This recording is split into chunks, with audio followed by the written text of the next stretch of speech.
Tara mag-aral tayo dito sa Angeles City Senior High School upang ikaw ay matuto dito sa Angeles City Senior High School. Tara mag-aral tayo dito sa Angeles City Senior High School upang ikaw ay tumalino dito sa Angeles City Senior High School. Tara, mag-aral tayo. Tara, magsikap tayo. Tara, tara, tara, tara, tara. Okay po, good afternoon everyone. So welcome po sa ating afternoon session ng ating program ngayong hapon, no? So Third Angeles City Senior High School School Research Congress, so virtual edition. Now, before anything else, papakilala ko lang yung ating tatlong panelists para sa afternoon session. So first,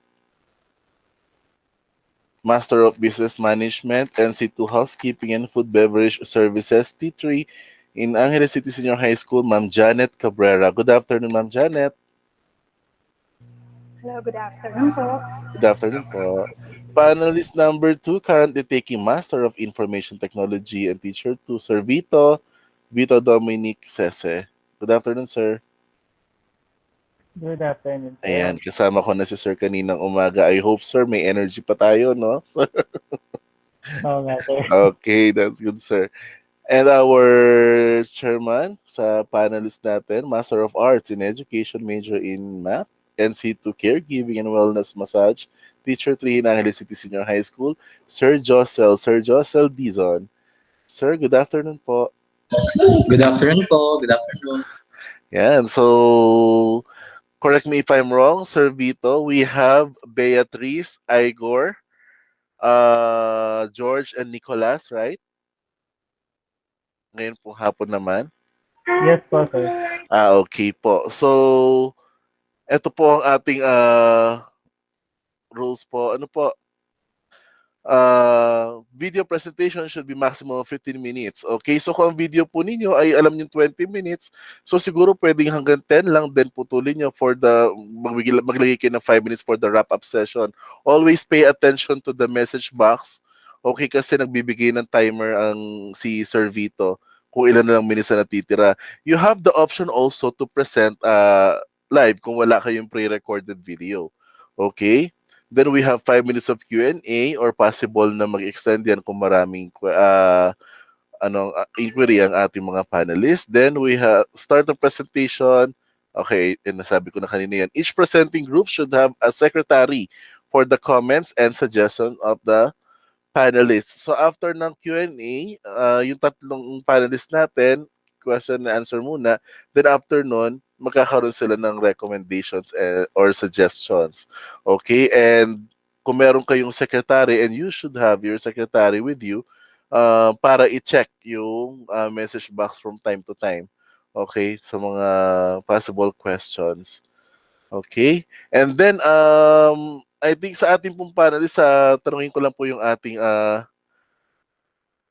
chairman po ng ating mga panelist. Sir Josel, are you going to accept their answers using their most comfortable language?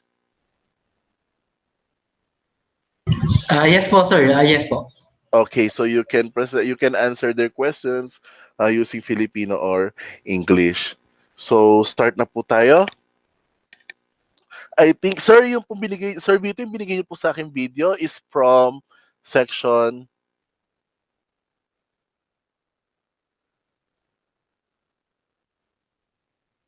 Nicolas po, sir.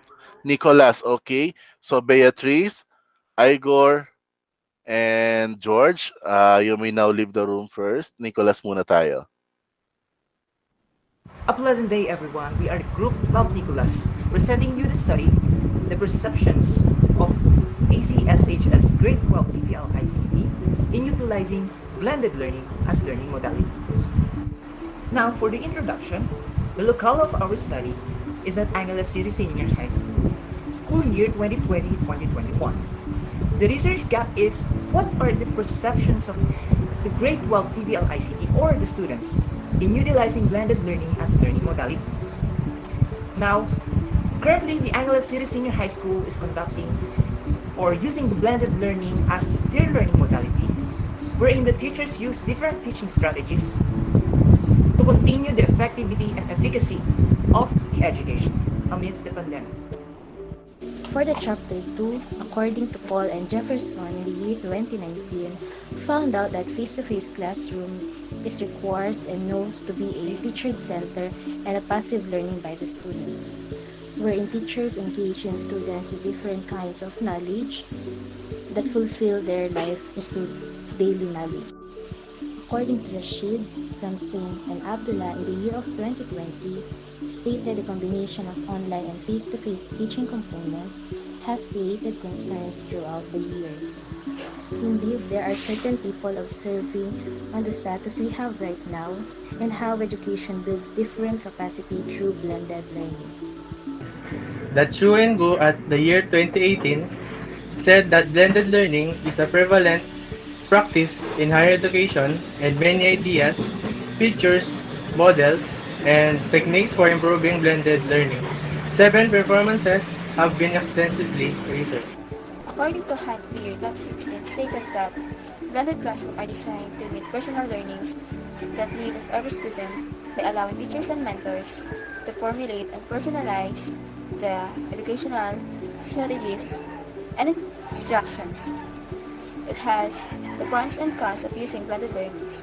The pros of using blended learning is that learner can benefit from all the comforts of digital materials, and it provides more interactive educational experience, and it gives the student more significantly time from learnings. And the cons of using blended learning is it makes overwork of teachers, and students can experience cognitive load too, and the plagiarism become biggest or larger issue. Challenges of blended learning in student academic performance.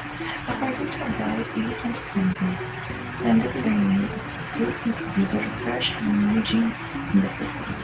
However, the increased demand of blended learning brings with the concern and challenges that should be investigated, particularly in rising higher education institutions, since they impede effective and efficient delivery of teaching and learning. Now let's proceed to the conceptual framework of our study. As you can see in our PowerPoint slide, the conceptual framework of the study is like this. This framework shows you the pros and cons of blended learnings according to this survey questionnaires or survey answers, and what are the challenges and also the solutions that we found out based on the survey we conducted. Statement of the problem. School year 2020-2021 is truly challenging academic year due to adoption of new learning modules that was assigned by the Department of Education to implement the new normal protocols due to the pandemic. This study aims to answer the following questions. Number 1. What are the pros and cons of blended learning? Number 2. What are the challenges of blended learning in the academic performance of the student? Number 3. What are the possible solutions to the problems and challenges encountered in blended learning? Scope and dimension. The research paper focused on collecting the perception of the students regarding the effect of blended learning to the 12 ICT students at Angeles City Senior High School in their academic performance. The student gathered data from TVL ICT students, especially grade 12 Lawrence and 12 Nicholas, School 2020-2021. Chapter 3 Research Methodology.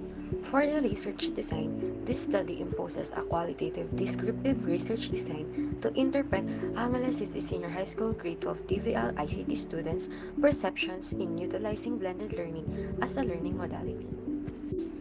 The respondents of the study were the 12 TVL ICT learners of Angeles City Senior High School during the first semester of the school year 2020 to 2021. To select the participants of this study, the researchers used random sampling. The sampling design was implemented by randomly selecting the response of the grade 12 TVL ICT learners of Angeles City Senior High School.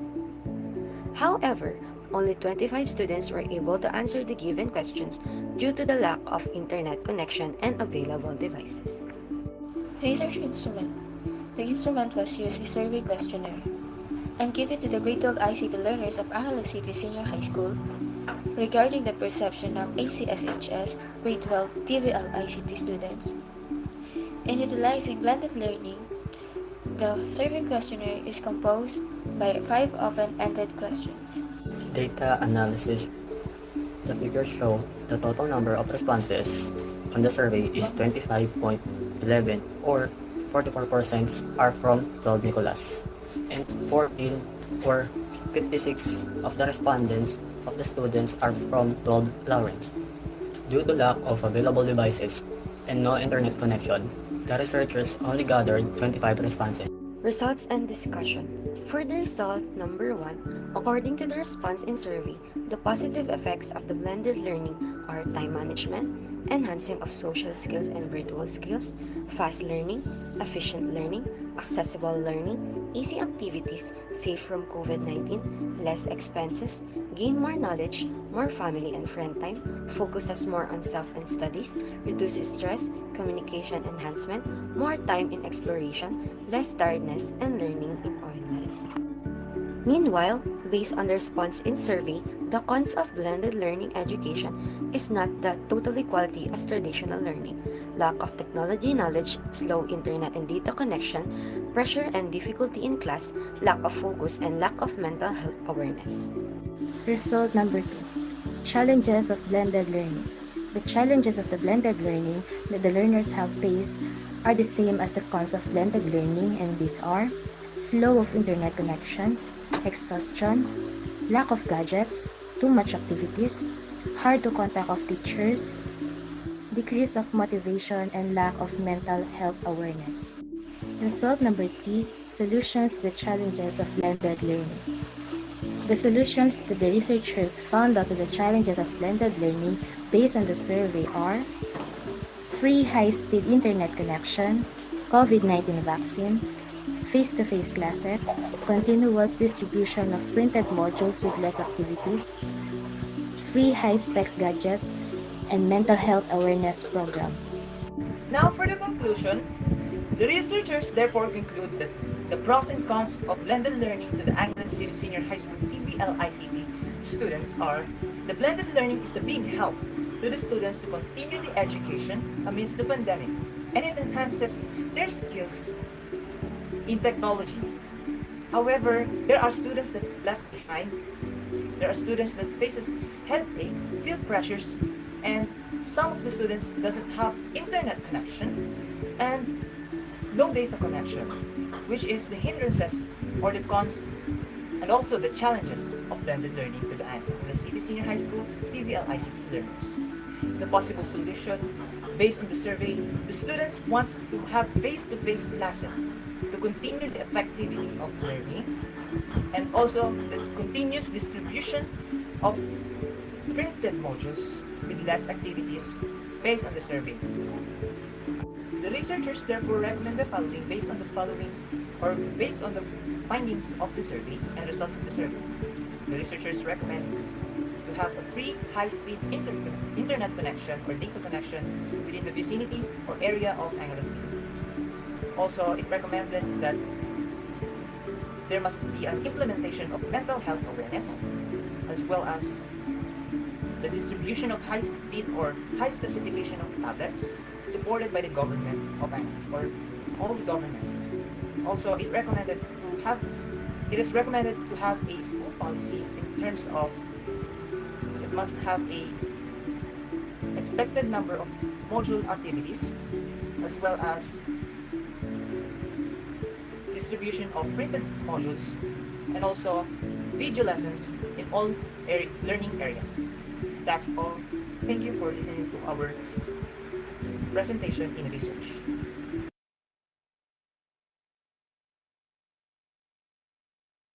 Okay, there you have it. So, ito po yung sequence ng ating Q&A po. So, makinig kayo, dear researchers. So, first po, among na question is mga galing po kay Sir Vito. Then, second Q&A from Ma'am Janet and then Sir Josel. Then, babalik po kay Sir Vito for the recommendations. Then, Ma'am Janet and then Sir Josel. Okay, thank you very much po. We may now start. Sir Vito. Okay po. Good afternoon. Naririnig ko ba? Yes, Sir Vito, loud and clear. Since nagloloko yun. Ayun. Okay na. So, sa iba-iba ako ng location. Pasensya na. So, for our first question is the same question na tinanong sa akin nung nag-present ako sa division level. Um, what is the significant learning that you got or that you had with your research? Not necessarily yung research process, but yung tungkol sa research mismo. Ano yung natutunan nyo? It's a reflection on what you have done with your research. Anyone can answer. Sige, JD. Give me answer. The significant learning sa research po namin is nalaman po namin or we have identified the challenges that the learners have faced in blended learning since yun po yung topic na research namin. And also, nalaman din po namin yung mga possible solutions na makakasolve dun po sa mga challenges na kinakaharap po ng mga ICT learners, not just ICT learners, but it can apply to every students in Angeles City Senior High School. Okay, very good. Thank you naman. JD, mag-send ako ng copy for the comment. Nag-comment kasi ako dito sa document niya, no? Para mas madali niyo siyang yung idea ko for the possible revision. Pero sabihin ko rin mamaya. So you've done qualitative research, tama? Yes, sir. Okay, good. So, medyo konti na lang. May konti lang akong question regarding this one. Kasi nakalagay dito sa research design is qualitative, yet naka-descriptive ka. Okay. So, then your data are more on experiences na nila, no? Tama ba? Yes, sir. So, I suggest you change your research design. You get the appropriate research design for this one. Yeah. Okay. Then, last question is, if you will be doing this research again in either a face-to-face or in virtual pa rin, what changes would you do to improve your paper?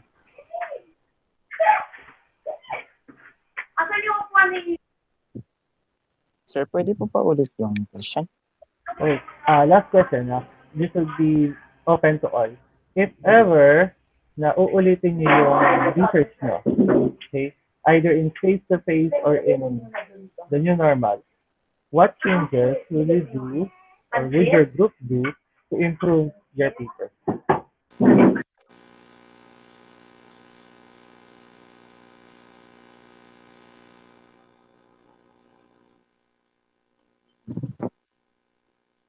Siguro po yung mga changes po na gagawin po namin sa aming research is yung title itself, mag-iiba po siya from blended learning to face-to-face. And siguro po mag-iiba po yung buong research topic, research paper.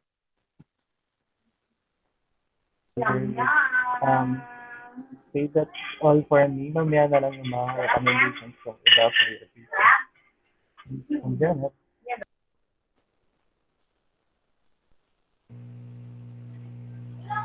Okay, audio check. Naririnig ba? Yes, ma'am, loud and clear. Okay, thank you. Good afternoon sa mga researchers natin. Um, for the first question, I actually happened to see your research paper and napunta ako dun sa part ng conceptual framework ninyo. Okay? My question is related to that. So, ito siya. What theories or theoretical framework is your study based on? Is your conceptual framework an original framework of yours, or is it at some point based on previous studies base sa mga nabasa din ninyo? Our conceptual framework is original po. Galing po talaga siya sa mismong paper namin. Tinapos po namin yung full paper namin, then nagawa po namin yung conceptual framework. Kasi po yung conceptual framework po namin, yun po yung framework ng buong paper po namin.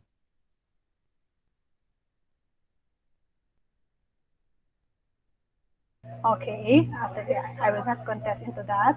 For my second question, eto madalas kasi yung challenge sa mga researches actually, okay? At some point, we find researches as something that a compliance for us to accomplish or finish the degree or yung kung ano man yung tinatapos natin. Ang gusto kong malaman, what do you plan to do with your research project after graduation? Or if i-rephrase natin ng konti, how are you going to put your research into practice?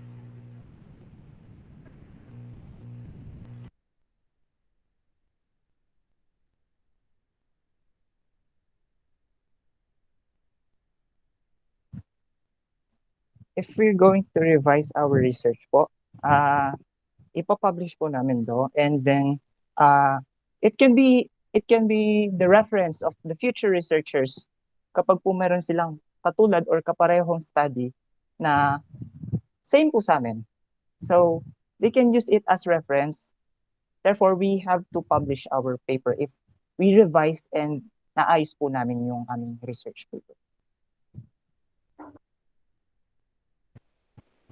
Okay, no further questions. Thank you.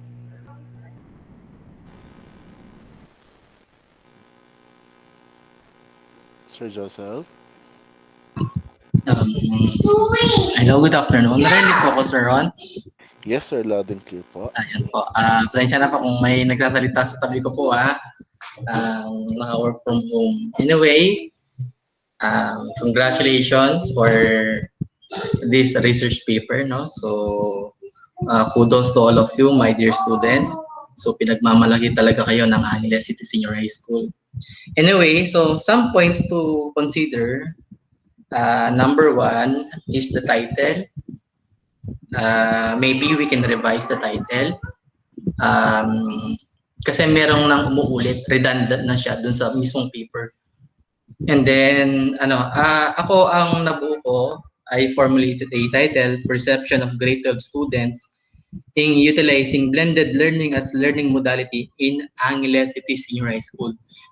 Please pag-complete yung ACSHS, na pakitanggal yon, dapat complete siya, Angeles City Senior High School. And then, naka-specify kasi siya, grade 12, and then napunta na siya, kumbaga, nasa scope and delimitation nyo na, tama ba? Yung mga respondents niyo, tama ba? Naka-specify na sila doon na the grade 12 students provided pati yung mga sections, tama ba? Yes, sir. Yes, sir. So, big sabihin, medyo umulit na sila, no? So, ibig sabihin, yun nga yung recommendation ko, if we can revise the title, yun nga yung sa akin, perception of grade 12 students in utilizing blended learning as learning modality in Angeles City Senior High School. Okay? So, then, number 2, huwag kayong mag-alala, di ko naman kayo pahihirapan. This is just my observation. Gusto ko lang ma-improve ang inyong paper. Okay? So, number 2 question, no? So, Yun nga, nasabi na ni Sir Vito. So, why did you include demographic profile on your research paper since it is not part of your SOP? Diba? Kung nandyan na sila, why don't you include them on your SOP? Diba? Diba? Tama ba ako, JD? Sino yung ano nyo dito? Sino yung pinaka-leader nyo yan dito? Ako po, sir. JD, yun. Yun, JD, kasi nandyan na siya, no? So, I guess insert nyo rin as the SOP. How may the demographic profile of the respondents be described? Kasi meron na kayong meron na kayong data. So, i-form na lang sila. Hindi ano kayo, no? Anong tawag dito? Ano yung paper ninyo? Descriptive ba or quali? Quanti-quali? Qualitative, sir. Quali, no? So, yun. So, yun nga, nag-ano kayo, nag-demographic profile kayo. So, kung quali kayo, kung focus kayo sa quali, so I recommend na tanggalin na lang yung demographic profile. No? So, kasi kung naglagay kayo ng data dyan, classified siya as quanti. So, parang yun lang yung sa akin. So, and then, yung sampling na ginamit, ano kasing ginamit nyo na sampling? Random sampling, sir. Random sampling, to be specific, what kind of random sampling? Sige, di ko naman, siyempre sabi ko sa inyo, di ko na kayo pahihirapan kasi alam ko naman nagpagod kayo lahat sa paper na to. So, nandito kami lahat para tumulong and then magpagandaan yung paper. And then, ang ginamit nyo is purposive sampling. Okay? Kind of random sampling, kumbaga, intended for that students. So, purposive sampling ang ginamit nyo na sampling doon. Okay? And then, I did not check your questionnaire, so nag-basis na lang ako dun sa inyong presentation. Reminder, questionnaire should answer the SOP. Okay, so since quali kayo, wala kayo dapat dinagdag doon sa mga sagot ng mga respondents ninyo. No? So dapat naka-term, like for example, sa respondents niyo. Actually, naparami yung respondents niyo, no? They are 25. No? Yes, sir. Medyo naparami, no? So siguro siguro summarize na lang siguro sila. Summarize kung ano yung mga common terms na ginamit nila. So yun no. And then lagi kong sinasabi na SOP, result, recommendations should be aligned. Lagi silang naka-align lagi. No? So pag i-check nyo lang sa paper yun. Okay, of course, in the last part, ayun, so seek the grammarian for the grammar kasi alam ko, dapat past tense na sila kasi nangyari na. Okay, so with that, congratulations. God bless. Thank you very much, Sir Josel. Any further recommendations coming from the two panelists, Sir Vito and Ma'am Janet? Okay. For the recommendations, tulad nga yung sinabi ko kanina, GD, I'll be sending it na lang sa'yo. Pero, for the purpose na marinig ng mga mga kasama mo, ito yung isa sa mga possible recommendations ko. First is your SOP. Okay? This is pretty generic, okay, yung question. Kasi, actually, you can Google this one. Okay, what are the pros and cons of blended learning? You can Google this. But you can just change. Possible change is context ng local na pinag-aaralan. So, yung pinag-aaralan nyo. Like, for example, what are the possible pros and cons of blended learning for the students at the local being studied? Or, kung gusto mo sabihin yung local mo, pwede. Para maging, parang, contextualize siya pagdating dun sa answers. So, kung totoosan, we can just search this on Google, yung pros and cons. Pero yun nga, possible change. Same goes with SOP 2 and 3. Then, okay yung pagkakasulat ng significance niya and scope and delimitation. Good thing you also gave us definition of terms. Then, related literature is good. Recent naman yung mga, napaka-recent, 2019, 2020. Okay. Then, excuse me. Yun nga kanina. sinabi ko na, you change your you change your research design. Most likely, this is phenomenology because this is based on the perception of your students, of your respondents. I mean, okay, so we just change it phenomenological design. Okay. Then respondents good. Naglagay na lang ako ng comment. We just describe them as much as possible. We don't need to put the formula anymore. Okay. Then instrument, ito for future na lang, future reference. Um, na na-validate yung mga question. Yes, sir. Validated by Mrs. Jennifer Itayad. Very good, very good. Tandaan nyo na, huwag kayong mag-float ng research questionnaires or research questions or interview questions na hindi na validate. Which is good. Kudos to your group na pina-validate nyo muna. Tama yun. That is the right procedure for that one. Then, okay to, yung ginawa niyo doon sa data gathering procedure. As much as possible, parang kinakwento mo yung step by step na ginagawa mo. The more detailed it is, the better. Then, excuse me, data, okay, good. Just like what Sir Giselle mentioned, dahil quality ka, you just disregard this first chart. Okay, figure number 2. Kasi, hindi mo rin naman nagamit yung data with regards to answering your SOP. Then, okay itong ginawa nyo. Okay, problem 1, pros and cons of blended learning. Then you explain that you gave the findings. Tama to. Mas maganda nga isang ganito. Okay. Then, conclusions. Tama to. Mas magandang ganito siya. It's either bulleted or ganito. Kasi, mas nakikita mo na yung naka-align siya sa SOP sa una. Okay. Then, recommendations. Okay, good. This is based on the answers. References. Basically, yun nga. May yung binigay ni Sir Giselle suggested title. Okay siya. Okay. And do not abbreviate as much as possible. Okay. Ewan ko I'm not sure with this one. Kasi ako yung style ko ng pag-select ng paper ko. And for example, I mentioned Analysis Senior High School, then open and close parenthesis ACSHS. Ganun ako magsulat eh. So far, wala pa namang comments regarding them. Then, for your abstract, naglagay na lang ako ng comments so you can look at it. Later, siguro, send ko sa'yo, JD. And do not forget to use Grammarly. Okay?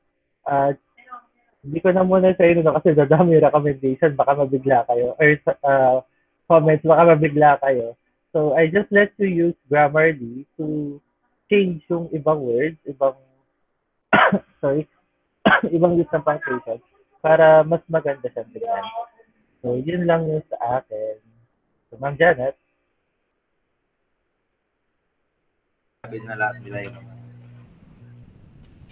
Hello. I've seen your paper and it is very noticeable and commendable as well that kumpleto yung mga parts ng inyong research paper. Okay? From the other research paper din na tinignan ko, yung sa inyo is isa yung kumpleto yung mga parts. When you do research paper, as much as possible, you have to be concise and you have to be direct and always focus on the reason on why you are creating the research paper. Dun sa research paper ninyo, I was hoping that at some point dun sa theoretical framework, you can mention sana a certain study where you have based your studies.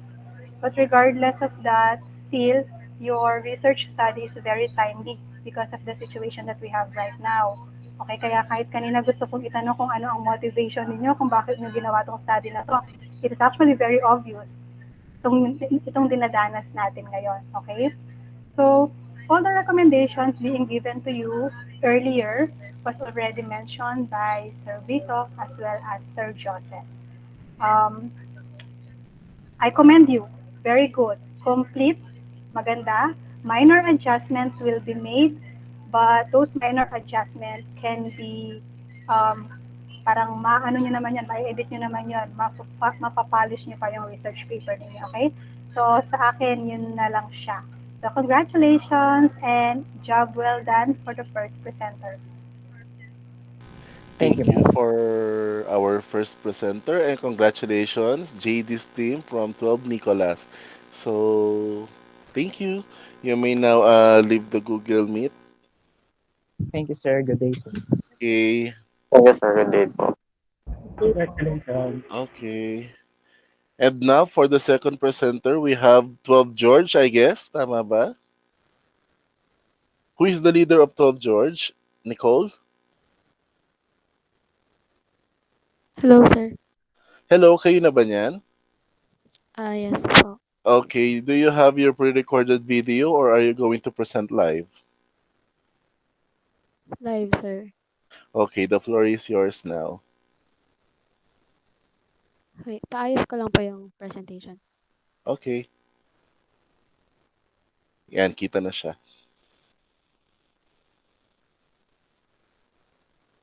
Again, for to our panelists, ang nape-present po natin ngayon is 12 George po. So good afternoon to our teachers and to the panelists, Sir Giselle Dizon, Sir Vito Sese, and Ma'am Janet Cabrera. I'm Eliza Romero and I would like to greet you all a pleasant day. We will be presenting our research study entitled Distance Learning and Skills Impact to Food and Beverage Service Students in Angeles City Senior High School in the school year 2020 to 2021, together with my group mates.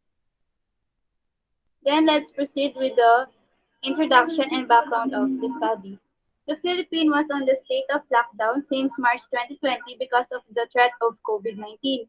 This caused the shift of education system from face-to-face learning to distance learning. Distance learning is an educational process where students receive instruction through online classes or through any other audiovisual technology medium. Food and beverage services is under the TVL or Technical Vocational Livelihood, which means it's focused on the practical skills and work readiness of a student. Makes distance learning particularly challenging since practical skills means skills that is performed by hands-on activities that is usually performed in schools, laboratories, or through work immersion. That's why distance learning becomes challenging and hard to TVL students because hands-on activities familiarize students with tools and equipment that he she will be required to use in their specialized field. So what will happen if students, so what will happen if face-to-face learning was cut off? That's why we specifically come up with this study to determine how distance learning affects student skills in food and beverage services in selected students of Angeles City Senior High School. Then let's have Janai Sabanting for the statement of the problem.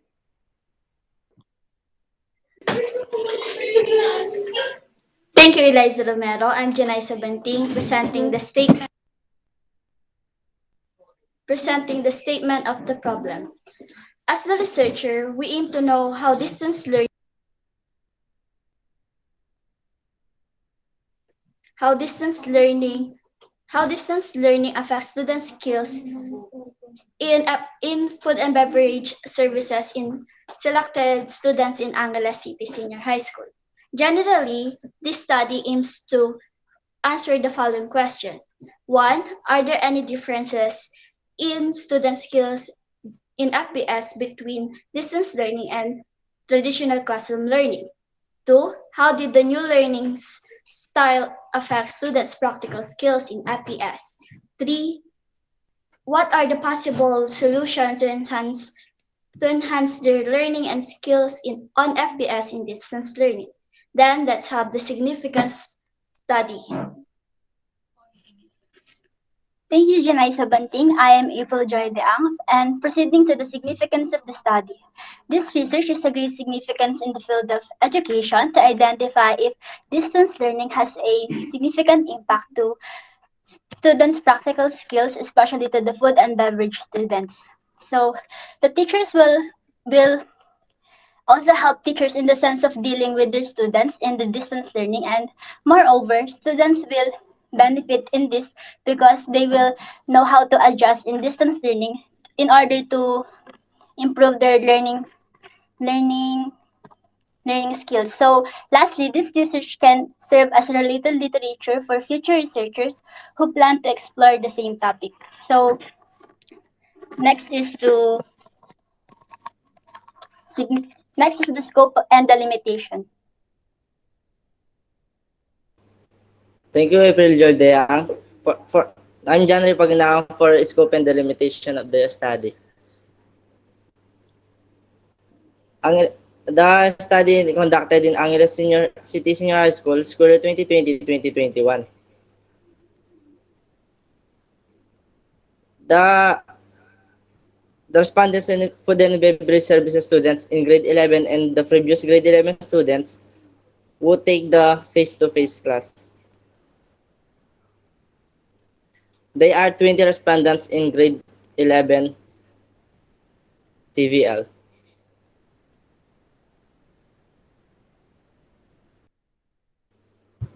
We're going to review of related literature.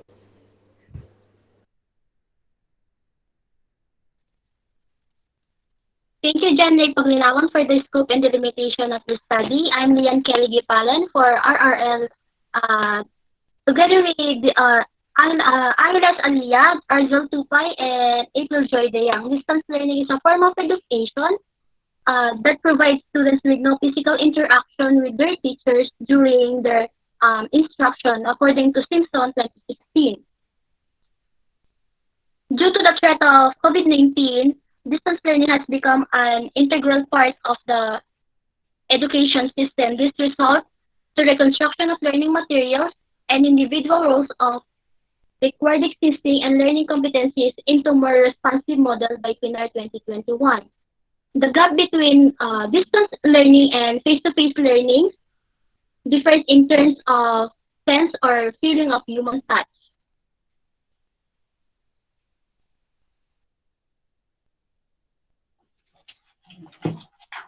In fact, in distance learning process, students may lose their self-control and have a problem focusing on learning because of distractions in the surroundings, according to Justina and others 2020.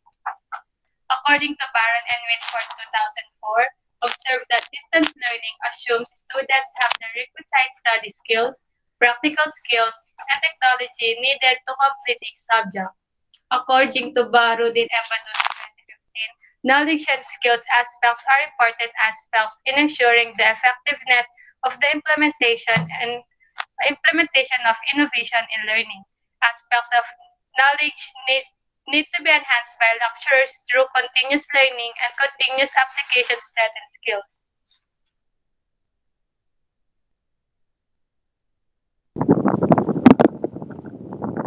According to Gallias 2021, distance learning approaches are now seen as a weak substitute for practical exercises when they have lack of resources to use that is not usually found inside the home.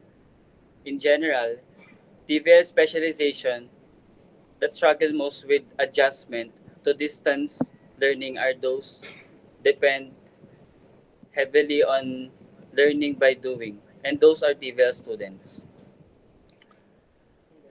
According to Robinson and others, these are the attributes of food and beverage server.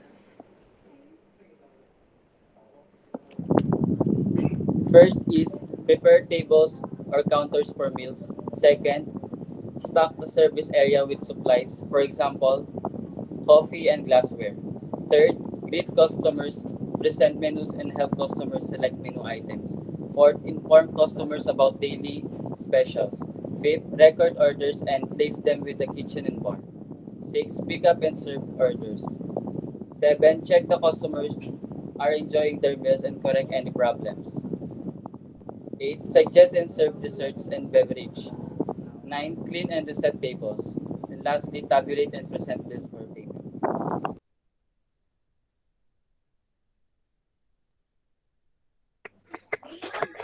These competencies and attributes Ardel Dupay mentioned are taught in face-to-face learning to have a better understanding, knowledge, and experience in the field of food and beverage management.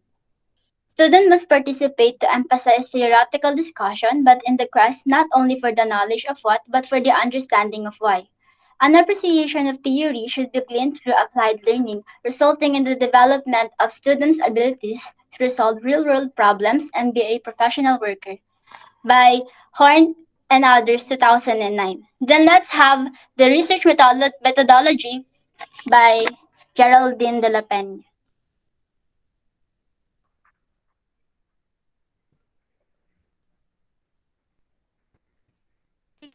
Lecture-related literature and Geraldine A. Delavena for the research methodology. Researchers use qualitative research as their type of research, which is appropriate to this study. They use phenomenological study to find out the different perspective of students on the new normal. The researcher conduct an online interview using Messenger as their medium and using the set structured questions. To gather information, the researchers use interview method to know the respondents' opinion and perspective to about the impact of distance learning to students' skills in FBS. Before they conduct an interview, researchers made ethical procedures to make that all participants' participations are voluntary. After having their approvals, researchers started interview and analyze answers obtained.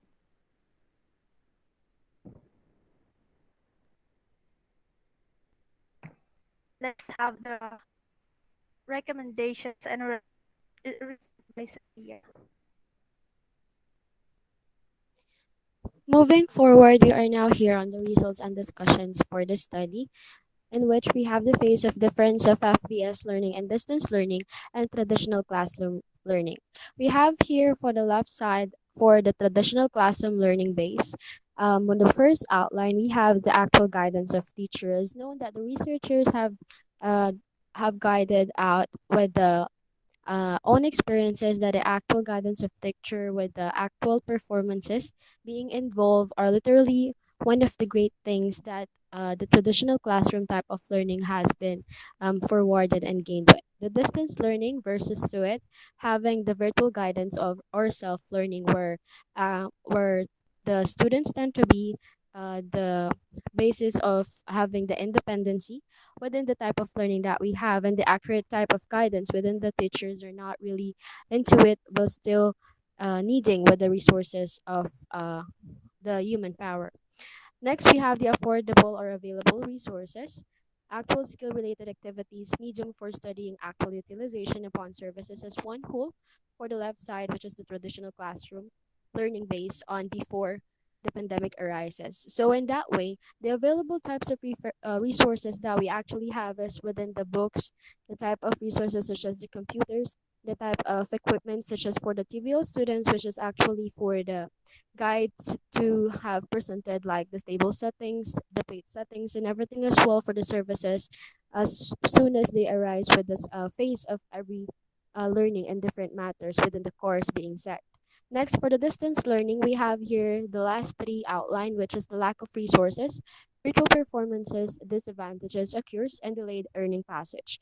This three or this last three pattern on the distance learning comes to be one of the reason why the respondents or interviewees through the conducted research have gained this type of lack or struggles within the distance learning, having the lack of resources where the type of hard resources or hard copies from the models itself as literally are not accurate also where virtual performances occurs as having the connection or no internet connection or even data connection with the students impacting how they can perform well, and the delayed learning passage where the accurate type of learning style than the traditional classroom learning is not gained at the moment.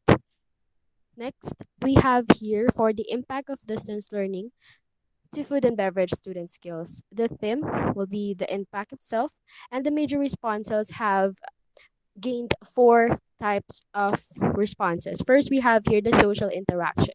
One of the great things that a student should earn within the TVL type of standard course that we have is the social interaction. In social interaction, a student should participate on how to interact with different types of people and how to do the certain types of services, and well also in motivating itself to be independent in a real way situation and actual type of services.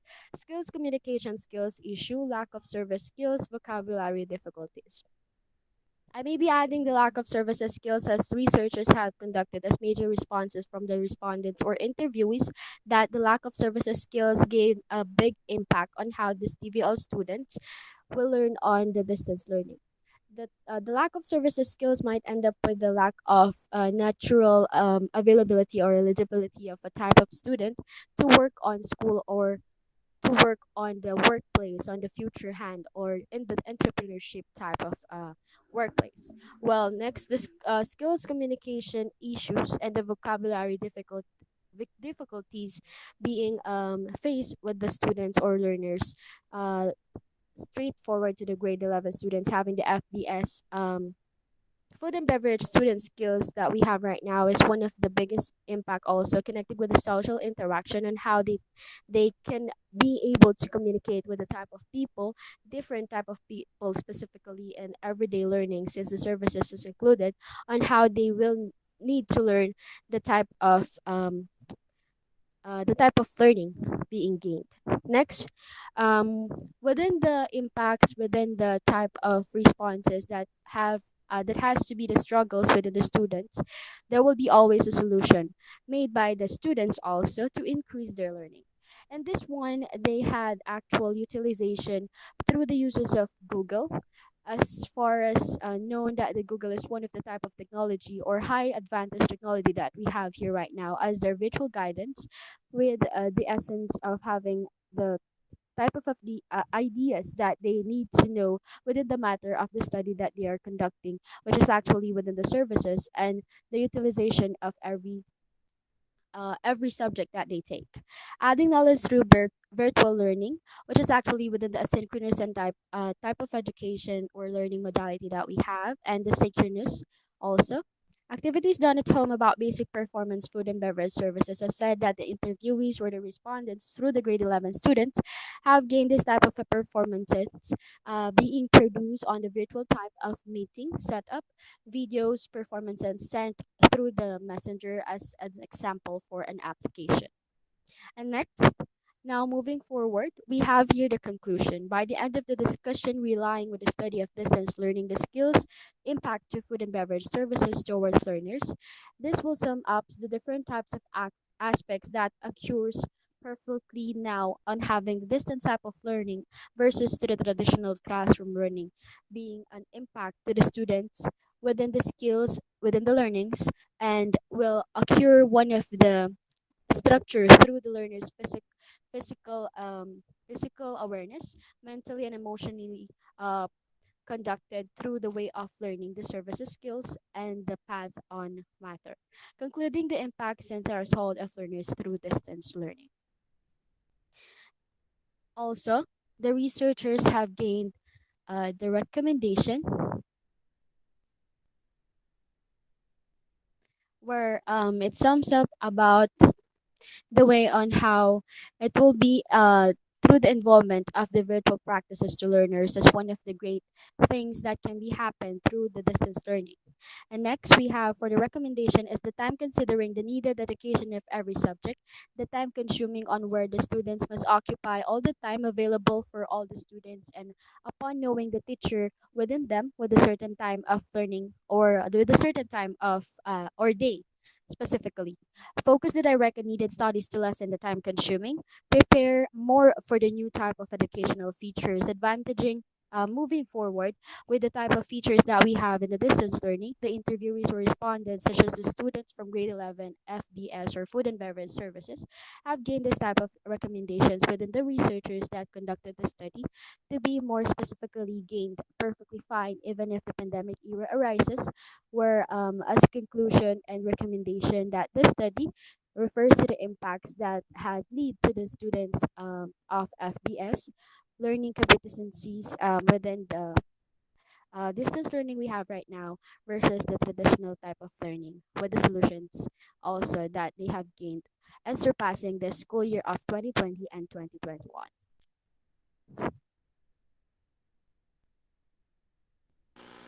Okay, thank you very much, 12 George. Let's start with our first panelist, Sir Vito, for your question. Okay. Good afternoon to the presenters. Um, First question muna. I asked this one already in the other group. Same question na binigay sa akin dati nung nag-present ako. What is the most significant learning na natutunan nyo after you finish the research? It's not about the process of doing research, but rather the topic.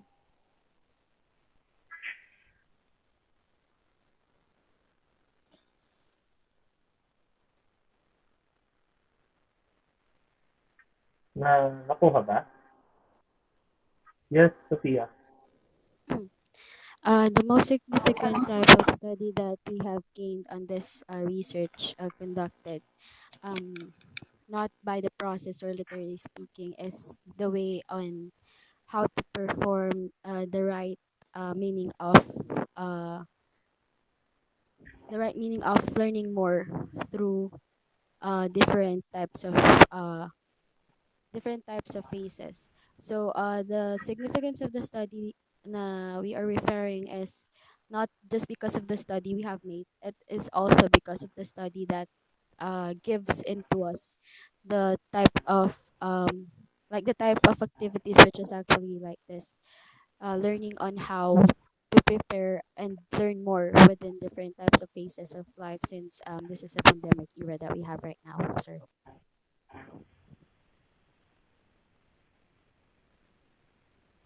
Next question.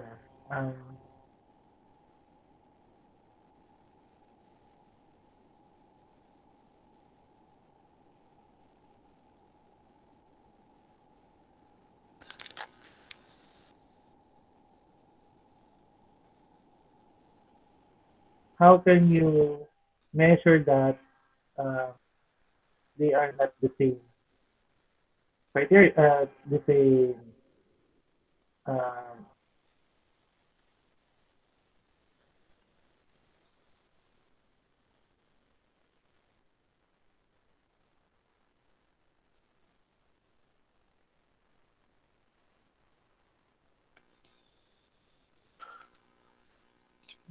Sir Vito, you're criteria? having some technical glitch, sir. At narinig ba, sir? Putol-putol po ng kaunti, sir. Opo. Patul-patul na. Ulitin ko lang. Opo. Paano nyo nakita ang difference between yung traditional and the new normal? Kasi you need to identify some data talaga that solidifies your claim kung yung pagkakaiba sila. Like for example, tinignan nyo ba yung uh, performance, academic performance nila, or you just base it on their opinion?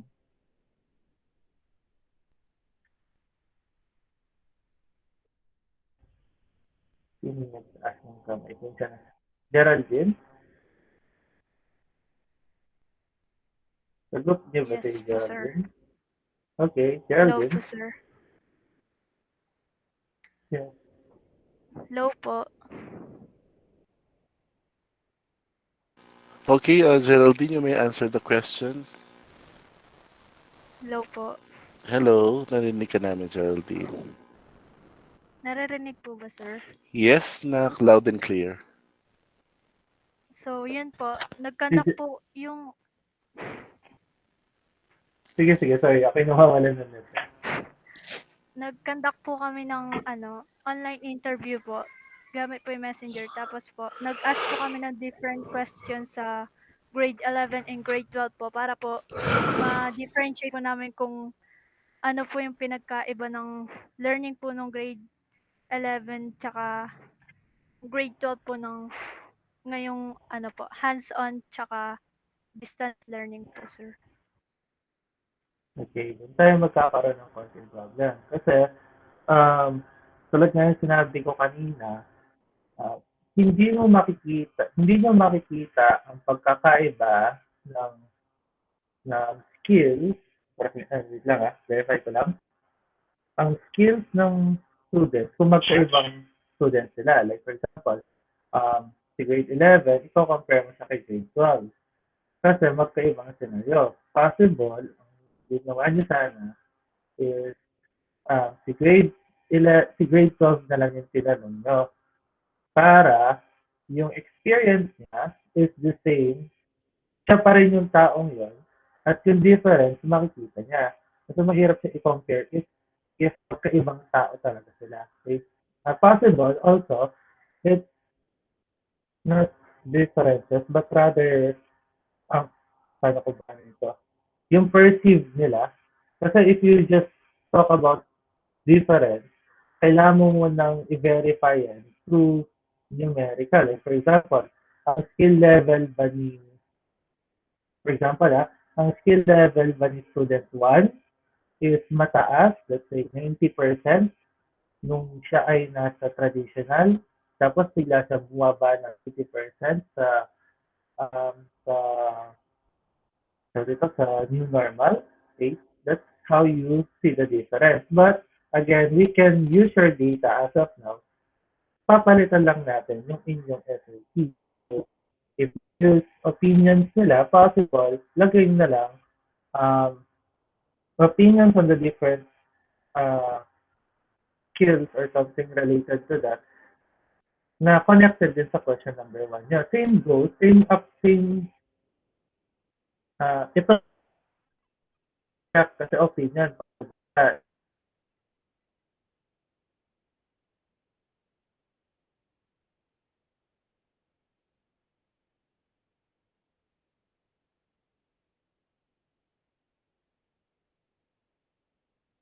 ang lumalabas. Kasi yung always look at it in Google. So possible is i-replace nyo lang para hindi siya mag-mukhang pwede mo sa i-search sa Google. Okay? Nagets ba? Yes Or po. medyo choppy ako. Um, you will not, hindi na kayo maghahanap pa ulit ng data, but rather, you will replace your SOP number 1 so that pasok siya dun sa idea um, na gusto nyong iparating dun sa mga data na meron kayo. Okay? Then last one, ano? Actually, I can send this one to you. Yung binigay na copy sa akin kasi meron akong comment para mas madali niyo siyang ayusin. Dun sa methodology part niya, research methodology, medyo nalito ako ng konti.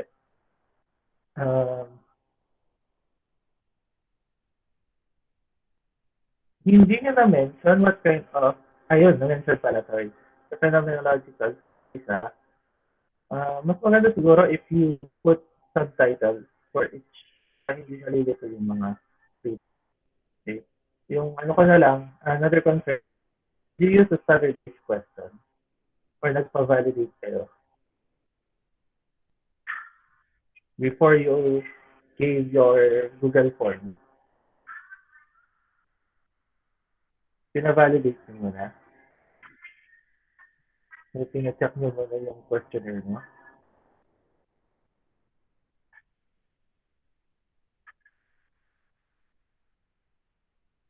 If ever yes, yung answer nyo, don't forget to put it on your data instrument. So, pa-validate, sabihin na pina-validate nyo kung nag-validate para alam ng mga readers, alam ng mga future researchers na magamit ng paper nyo na validate question nyo.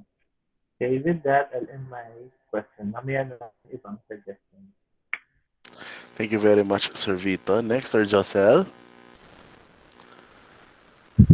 Hello. I think Sir Josel will give the question also in behalf of Ma'am Janet, right? Apo, Yeah. Apo,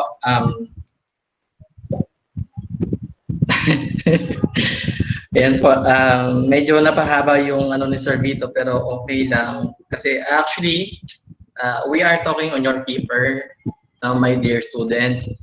And then sabi ko nga, nalito ako kung ano talaga yung gusto nyo.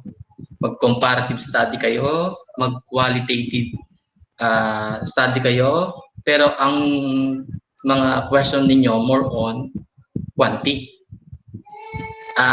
Kasi when we are trying to compare, we are doing comparative study. No? Tapos, hindi niya nasasagot yung title nyo. Kasi ang title nyo, impact siya eh. Impact on the skills, no? Ganito, no?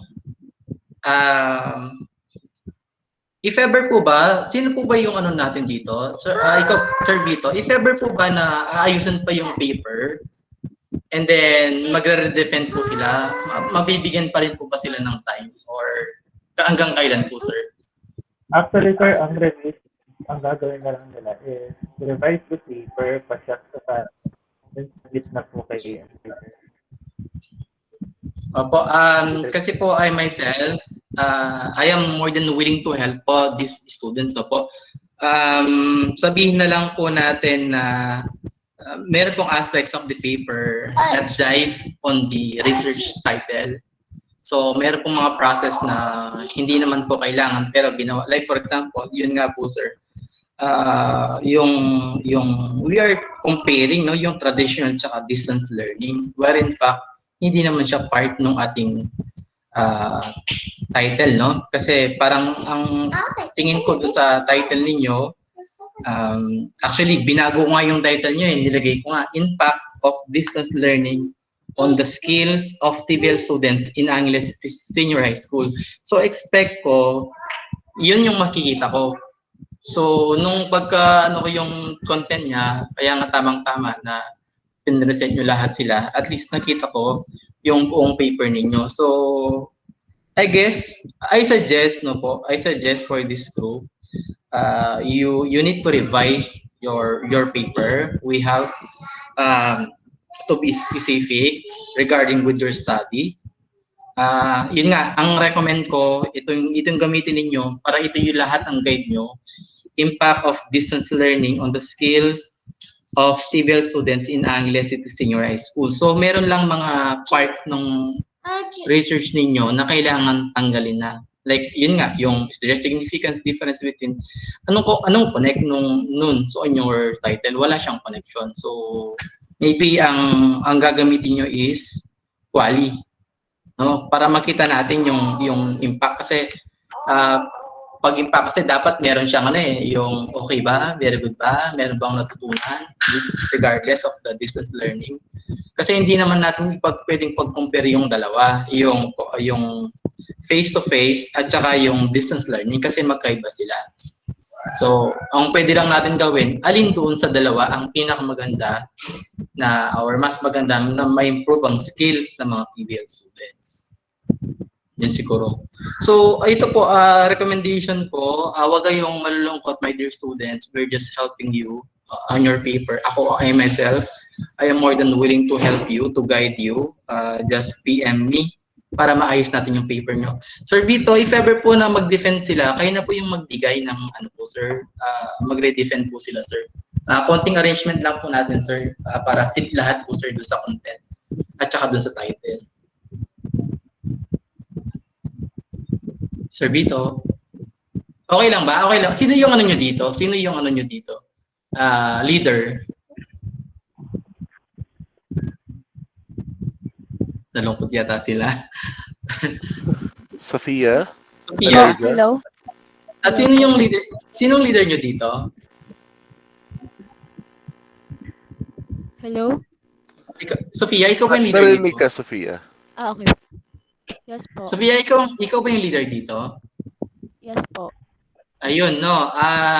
After this day, or pwede tayong mag-meet kasama kayo. Ayusin natin yung paper ninyo. Then reschedule natin yung inyong yung output nyo dito. Yun nga, I recommend na hindi muna kayo bigyan ng ratings for today kasi hindi pa ayos yung paper ninyo. So, yun nga, we have to revise your paper. I-match natin dun sa title niya. Okay? Yes po, sir. Ayan. So, yes sir. Sir Vito, if ever nabibigyan po sila ng date tsaka time or palugit, mga ilang days po ba? Weeks po ba? Paano po ba, sir? Most likely po before yung sa grade 11, so a week siguro. So, possible is the 25th. Okay, so kayang-kaya naman po nila, sir. Konting revision lang, sir. I-match lang po natin, sir. Yun nga, PM mo ko, Actually nga, Sophia. sir, yun yung I am more than yun yung willing to. tip ko kanina, di ba, sir? Yung unang question pa Yes, sir. lang. Oo nga po, sir. Opo, sir. Sa accurate. Kung ano, sir, bigyan natin ng commentary opinions nila. Send natin, sir, para makita nila. Yes, sir. Yun nga po, ang sabi ko sa kanila, PM nila ako, silang lahat, sir. Para at least guided po lahat sila dun sa gagawin po nila, sir. Para in detail po yung gagawin ko po dun sa paper po nila. Yes po, sir. Noted po.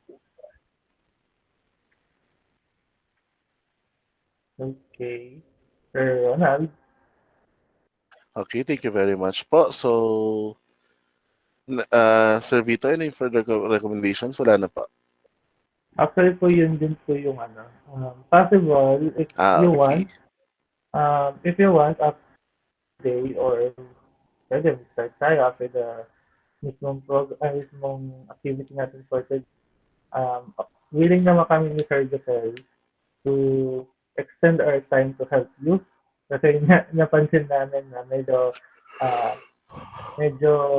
misaligned ang inyong mga data. Don't worry, hindi naman sa i-align natin yung mismong paper nyo. This would help you as future researchers, especially yung mga magka-college. Kasi ganun din, medyo harsh pa nga sa college, di ba, Sir Ronald? Yes, yeah. Mas maano pa sa college. Sa amin ito, maano pa kami, mababa pa ang aming way on how to express ourselves with regards to changes on the paper. Don't worry guys, tutulong naman kami para ma-improve ang inyong paper. So ayun. Okay, thank you very much po, sir. And congratulations again for defending your research, 12 George, headed by Sophia. So you can now leave the Google Meet. Thank you very much. Thank you po. Salamat. Okay, have a great afternoon. And now, let's proceed to our next researchers coming from Igor. Nandito na ba ang Igor natin? Yes po. Okay.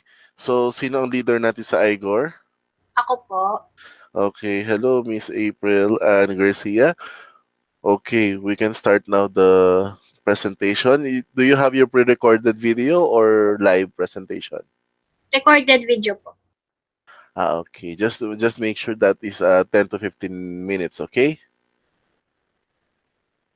8 minutes lang po siya. Very good. Okay, sige. You can play the video now.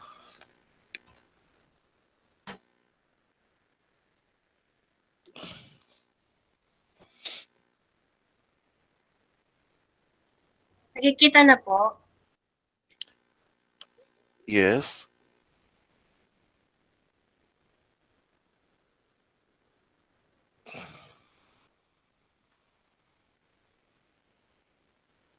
Na hindi siya tumutunog. Try to share the entire screen.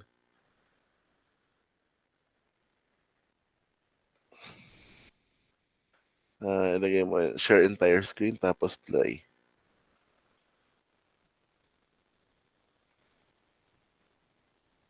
Analysts and to our research advisor, it is nice to have you here with us and thank you in advance for sharing us your time, knowledge, and expertise.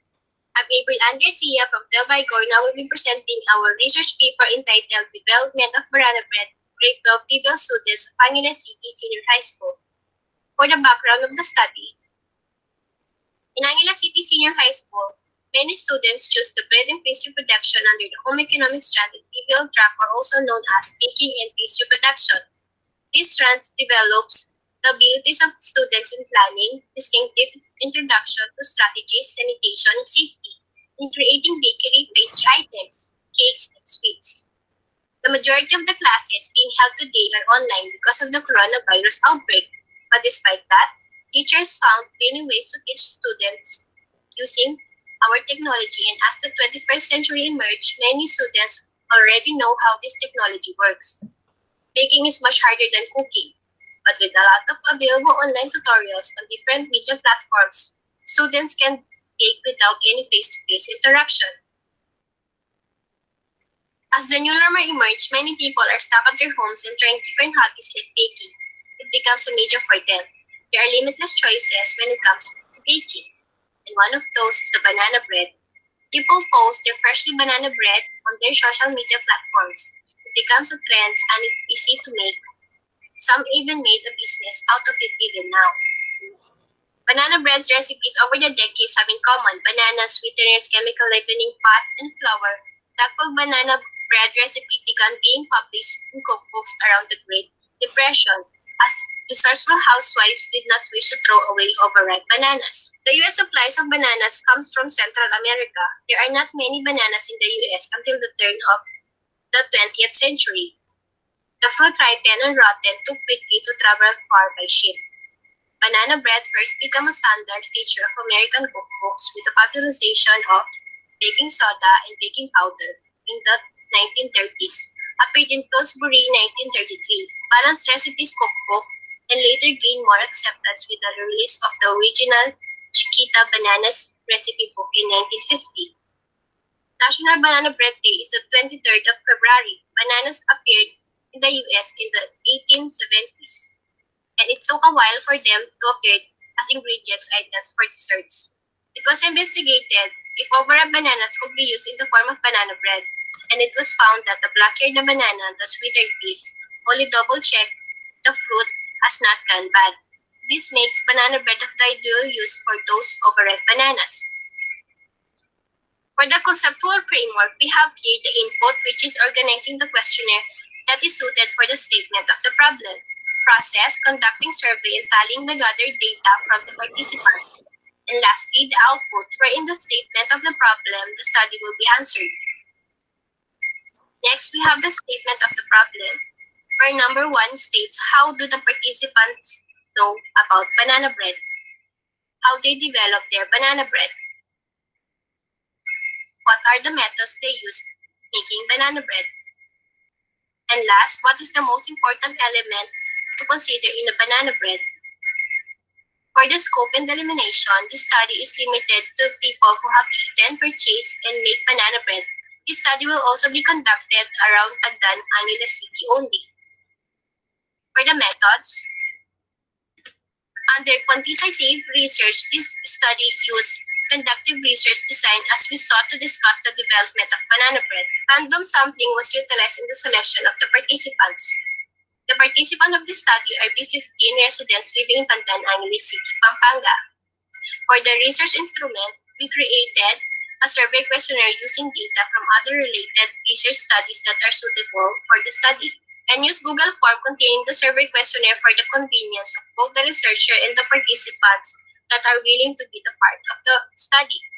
We utilize descriptive statistics, which involve tabulating, presenting, and describing the data that will be collected from the survey questionnaire in interpreting the data. Getting the percentage helped the researcher to determine and identify the development of banana bread and the different styles method that people use when making it. Tables and graphs were also utilized to understand and interpret the data. The results shown here is the demographic data of the participants, wherein most of the participants are students. 8 responses with a percentage of 53.3%, 4 responses with a percentage of 26.6%, participants are not employed, and 3 responses with a percentage of 20.0% are teachers. Most of the respondents are female with a percentage of 53.3%, and few are male with a percentage of 46.7%. And lastly, for the civil status, the majority of the participants are single, 13 responses with a percentage of 86.7%, and only 2 responses with a percentage of 13.3% of them are married. Shown here are the questions in the survey where all the participants know about banana bread, and 66% of them have experience making banana bread. In this figure, 9 out of 15 participants learn from the banana bread on social media platforms, and other participants learn it from school subjects, cookbooks, and their relatives. Majority of the participants cook their banana bread through steaming methods rather than baking. Next, the figure shows that most of the participants with a percentage of 46.6% choose taste as the most important element they considered when making their banana bread, followed by texture, aroma, and appearance. And lastly, this figure shows the participants' description on what would they like to add if they would make their recipe again, wherein most of the participants, the percentage of 53.3% wrote chocolate, with a percentage of 33.3% wrote vanilla extract, and only 2 participants with a percentage of 13.3% wrote almonds add in their recipe. For the discussion, all of the participants know about banana bread and majority of them have experience in making it. The majority of the participants cook their banana breads through steaming. The taste of the food is the most considered essential element. The majority of the participants add chocolate to further develop their recipe. For the conclusion, the results show that with the use of the social media platforms, all of the participants know about banana bread and have the experience making banana bread mostly by steaming method of cooking when making it. The participants develop their banana bread by adding chocolate and vanilla extract in their recipe. It is displayed that the participants considered taste as one of the most important elements to consider when making banana bread. For the recommendation, we recommend that studies regarding development of banana bread and other similar topics in a larger scope be conducted, preferably in a nationwide range to establish a knowledge base that shall be utilized. Also, a more exhaustive review of literature with analysis development of banana bread. Lastly, for the students who are taking up TVL, bread and pastry, to provide and create a more exhaustive research questionnaire to maximize the potential of this study. And that will be all for our presentation. Any feedbacks, questions, and recommendations are welcome. Thank you.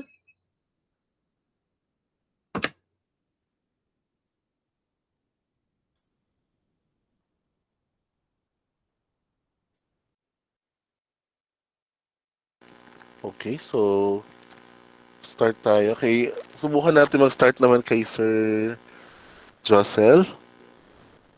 Sir Josel?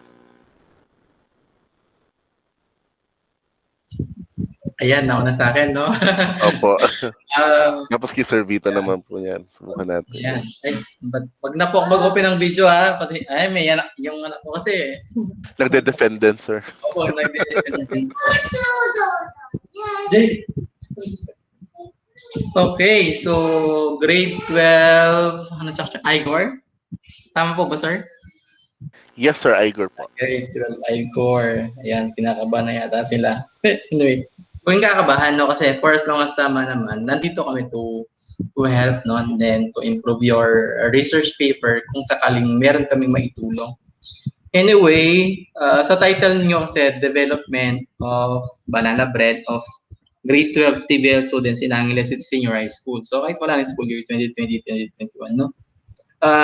So, this is a developmental study. Diba?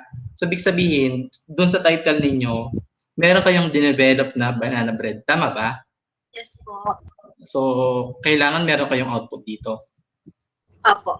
Okay. Ganito na.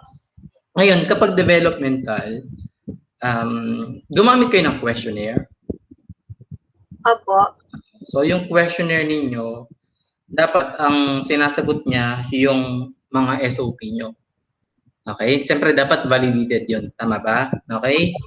And then, before nyo i-conduct yung pag-float ng questionnaire, kinonduct nyo ba yan sa mga hindi part ng participants? For example, yung mga target na participants ninyo, mga teacher or students ng Angeles City Senior High School, tinry nyo ba yan sa mga hindi students ng Angeles City Senior High School? Apo. Na-try nyo ba yon? Yun, kumbaga, yun kasi yung basis ninyo for the improvement, no? So, kumbaga, para ma-check natin kung okay naman yung okay naman yung output nyo or yung product ninyo. And then, kasi nakalagay sa akin dito, papasok na niyan ako sa mga SOP ninyo. Okay? Kasi kanina, number 1, hindi ko alam kung siguro ang ko, dapat demographic profile na ang nilagay ninyo. Nakita ko yung demographic profile nyo, tama ba?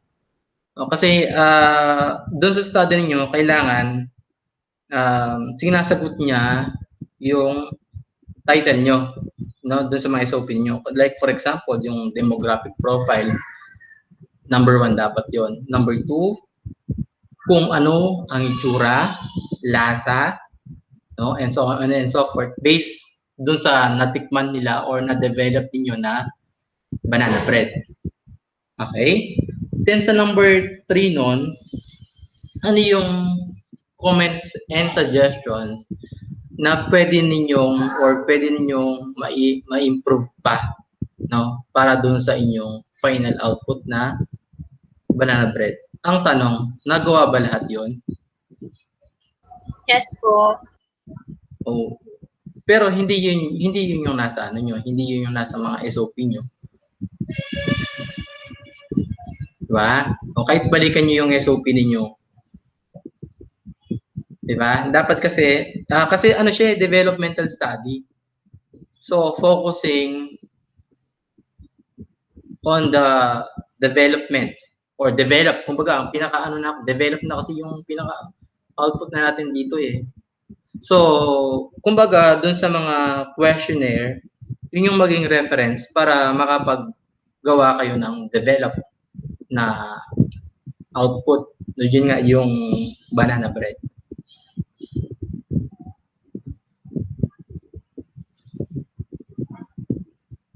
Okay.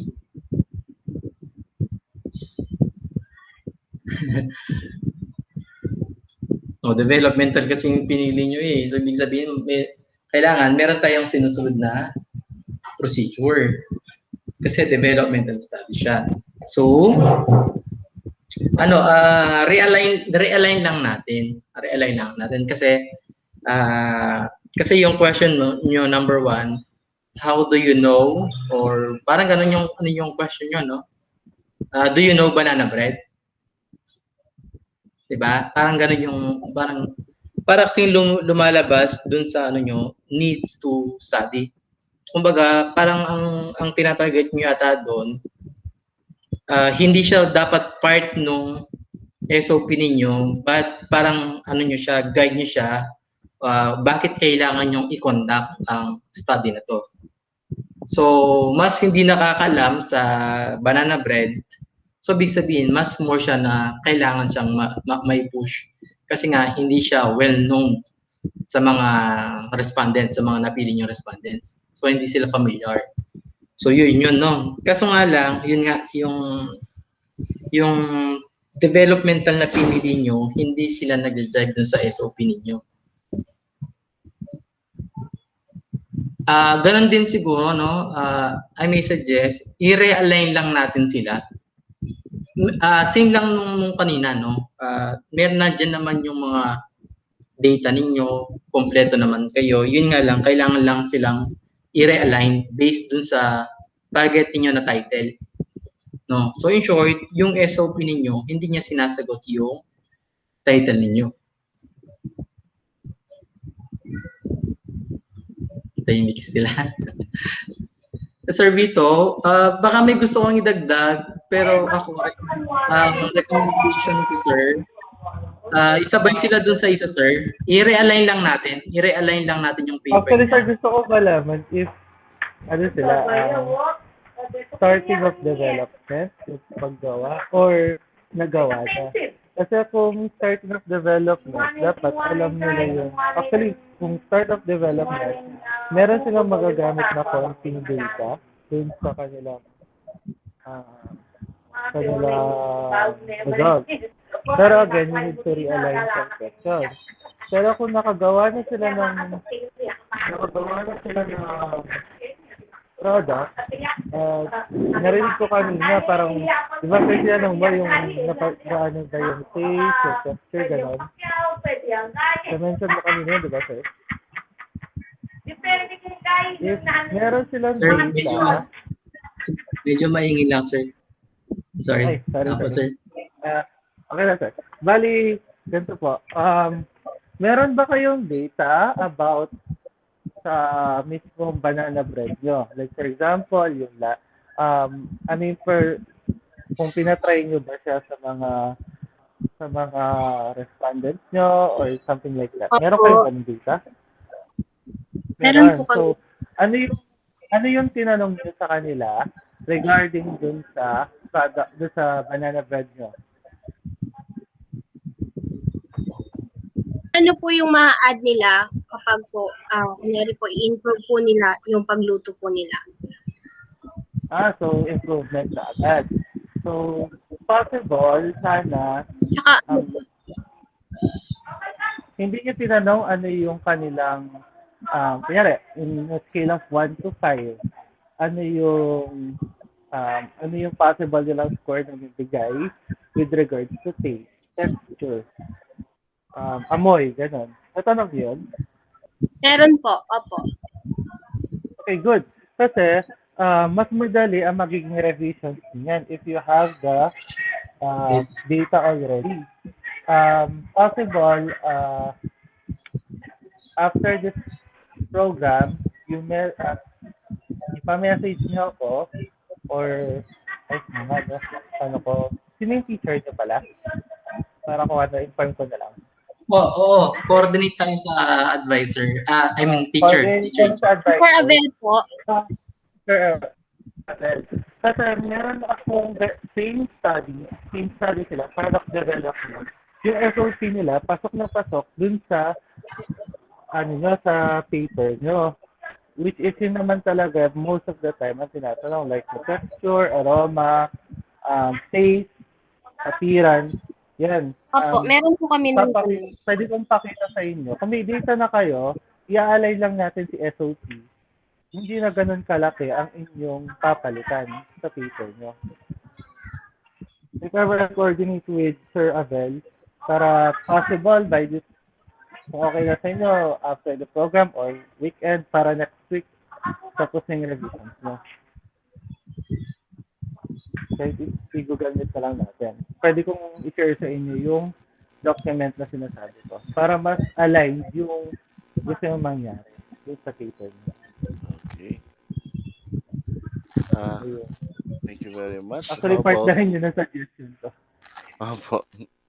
How about Ma'am Janet? Meron po ba? None so far.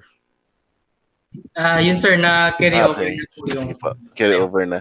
So, thank you very much for 12 Igor. You may now, congratulations, by the way. You may now leave the Google Meet.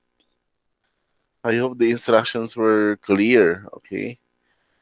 Okay po, thank you. Thank you. And now, our last but necessarily not the least, of course, our group from 12 Beatrice.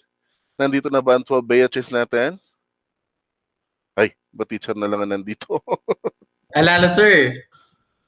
Ayan. Alala. May wala na rin students. Okay naman din ang paper kailangan lang mo realign. Opo. Actually, match it ang title kaya methods sa ginamit. Dadang aliwa naman, match it ang methods kaya title na ginamit na makanta. Ita naman, okay rin itang last time, sir. Atin yung data. Kasi usually, more developmental, kasi yung process of develop ya dapat, sir, eh. Halimbawa, itong ingredients, procedure, yan, makandang giwa itong bread. Tapos So far, the most successful research na na-encounter natin, sir? Itang muna, sir. Okay. Apa itong nanding Alexander? Ay, kaya Alexander. Actually, sorry marketing plan. Karela, itang PEPA kaidang data nandun, itang la, ay ito pre-development. Mm. Bala mo, exploratoria pa. Well, Pero, sabi ko pin sir sabi ko pin karelat nandin.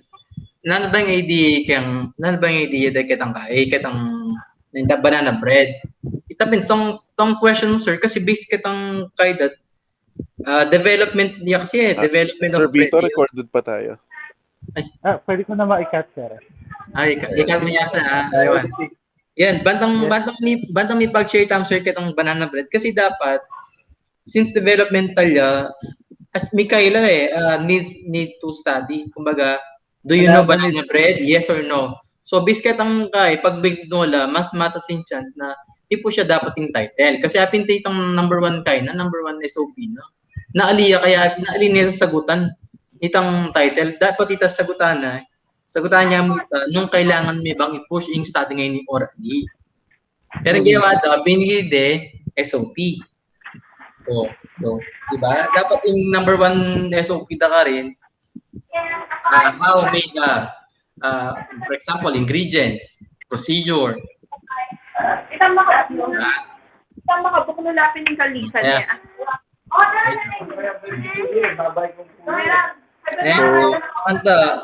Taste, texture, tapos biscuit ang gawa survey. Mag-survey lang kasi. Dapat kaya rin itong survey, incorporate ulit ang dapat ang i-correct. Ayan, atin na yata hanap. Din na palang teacher da sir, katang kain ng din. Sir, biya ko niya kaya kain eh. Retang nandin. Sir Vito. Okay, Marjoram, are you from 12 Beatrice? Yes po. Okay, ikaw lang ba Share ko dyan na lang. magpe-present? Share ko lang po yung code sa mga classmates ko. For a while lang po. Okay, so double time tayo ha. Okay po. Sir, okay na itang kaya ka na ako. Itang last presenter tayo. Sir, biya ko na kaya itong last kay kasi atin naman dito. Same mo naman kitang pero coordinate pa rin na teacher da. Ninong teacher da kitang ako, sir? Kako no reta ka, sir? Si Ma'am Mel po. Ay, si Ma'am Mel kayo ni Ma'am Mel. Join first time po, ma'am. Kitang Kaya kung bali, kailangan ko bang maka-join Ken? Nag-join ko pa mo.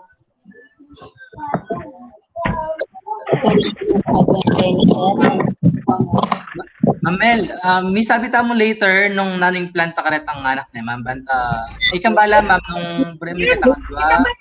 Or ika? Kung birds kasi needs to be final paper and talaga akay. Alam na mo 2 days ago itong final paper kaya medyo kayang magyay ang karela. Agatelap ila rin section ali mag-attend online. Kaya I could ask you guys. Okay nga pala. Tara nga po kasi ila mong kabud. Ay, gets ko nitong kaya mo niya ba't nakatay itong paper na kasi sabi ko pin sigurado naman dinalan yung teacher ni pero itapin gets mo na dinalan may kasyum na kami ka rin po ma'am may kasyum na kami na dinalan yung teacher bilang kabud section talaga out of 4 sections handle ay dati paper din ang final paper kaya lang mag-attend totally yan ang mga pag-coordinate. Like ang ng section ni Kala, Florence and Lewis, lagi lang update. Okay, to all our panelists, I guess we have the 12 Beatrice now. Majorem, Maria Lorelei, and Desiree. So, Majorem, do you have your pre-recorded video or you're going to present live?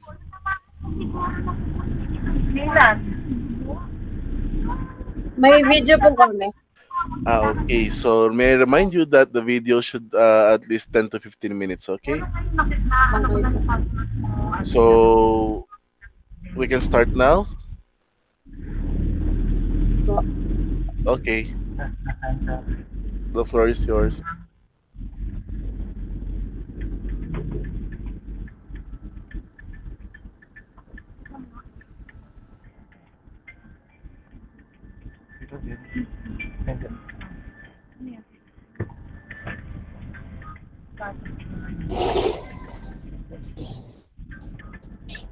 A pleasant day to everyone. We are the Group 3, a marketing plan for cream brulee and crispy donuts. Executive summary. The plan involves the company cream brulee and crispy donuts that was made by the TVL students of Angeles City Senior High School and was made during the year 2021. The cream brulee and crispy donuts are not just an ordinary donut. The fillings of the donuts are creamy and tasty that can satisfy your cravings. The service will be good. The mission of the company is we are passionate about the art of cream brulee and making, and we are continuously striving to create perfect premium donut that will put a smile on our customers' faces. We will continue to use nothing but the finest quality ingredients and implement strict operational procedures to ensure that the donut procedure are perfect. The vision is to become a leading donut maker that emphasizes excellence and perfection by creating the finest and the most indulgent donuts with our spirit of innovation. Our company is Cream Brulee and Crispy Donuts and it is owned by Angeles City Senior High School's TVS students. It was established in 2021 and this will be managed carefully with proper checking of the procedure and number of sales. Once the savings get increased, it is now the time to expand the company and add more products to increase the income and total sales.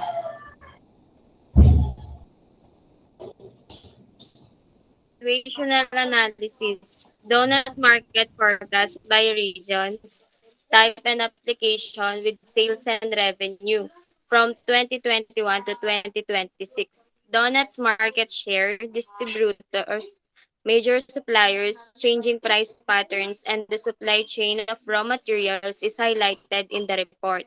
Donut market size, sales revenue, forecast by regions and countries for from 2021 to 2026 of donuts industry. The global donuts market growth is anticipated to rise at a considerable rate during the forecast period between 2021 and 2026. In 2021, the market was growing at a steady rate, and with the rising adoption of strategies by key players, the market is expected to rise over the projected horizon.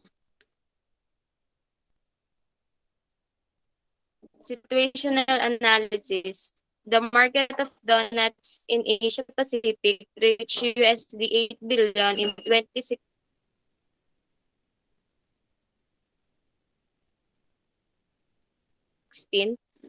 leading Asia Pacific to the second largest region after North America. The major factor that is driving the growth of the market is the disposable income of people, gaining popularity among kids and youngsters and etc. However, there are some factors that restrict the market from growing such adoption of healthy lifestyle. The economic outlook remains favorable thanks in a part of the Philippines, youthful and growing population. The growth of real GDP will be 6.5% in 2021 to 2027. This outcome would slightly exceed the present estimate for the potential rate of growth. Private consumption should remain robust, underpinned by remittance and rising employment. There's the possibility of diminished political stability is a risk.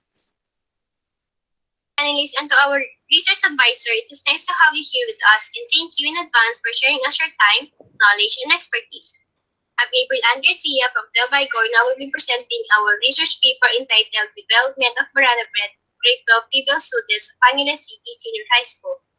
For the background of the study, in Angeles City Senior High School, many students choose the bread and pastry production under the home economic strategy trivial track or also known as baking and pastry production.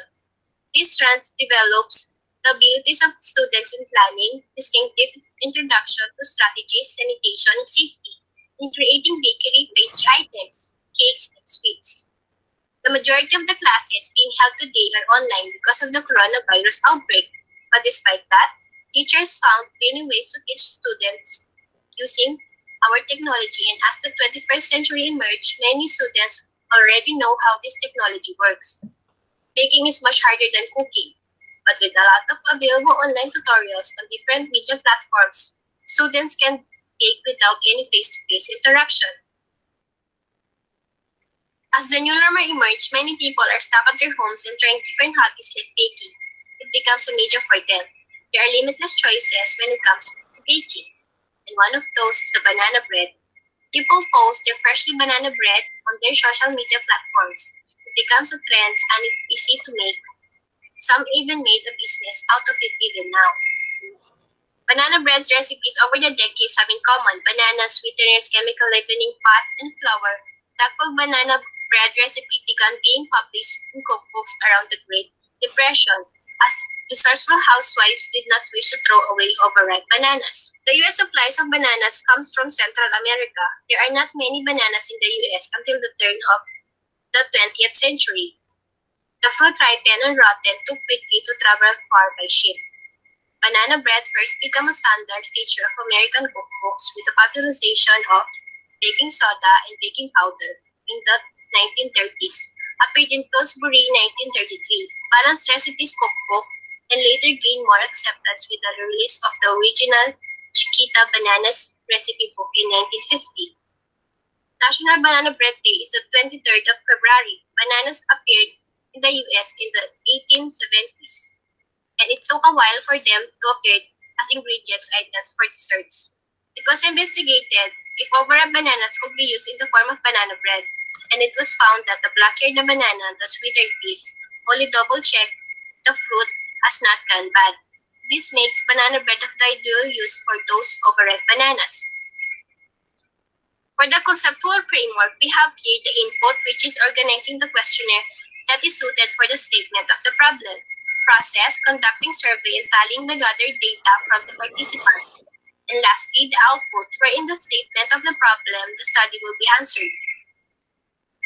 Next, we have the statement of the problem, where number 1 states how do the participants know about banana bread, how they develop their banana bread, what are the methods they use making banana bread, and last, what is the most important element to consider in a banana bread. For the scope and elimination, this study is limited to people who have eaten, purchased, and made banana bread. This study will also be conducted around Tagdan, Angeles City only. For the methods, under quantitative research, this study used conductive research design as we sought to discuss the development of banana bread. Random sampling was utilized in the selection of the participants. The participants of the study are B15 residents living in Pandan, Angeles City, Pampanga. For the research instrument, we created a survey questionnaire using data from other related research studies that are suitable for the study, and use Google form containing the survey questionnaire for the convenience of both the researcher and the participants that are willing to be the part of the study. We utilize descriptive statistics, which involve tabulating, presenting, and describing the data that will be collected from the survey questionnaire in interpreting the data.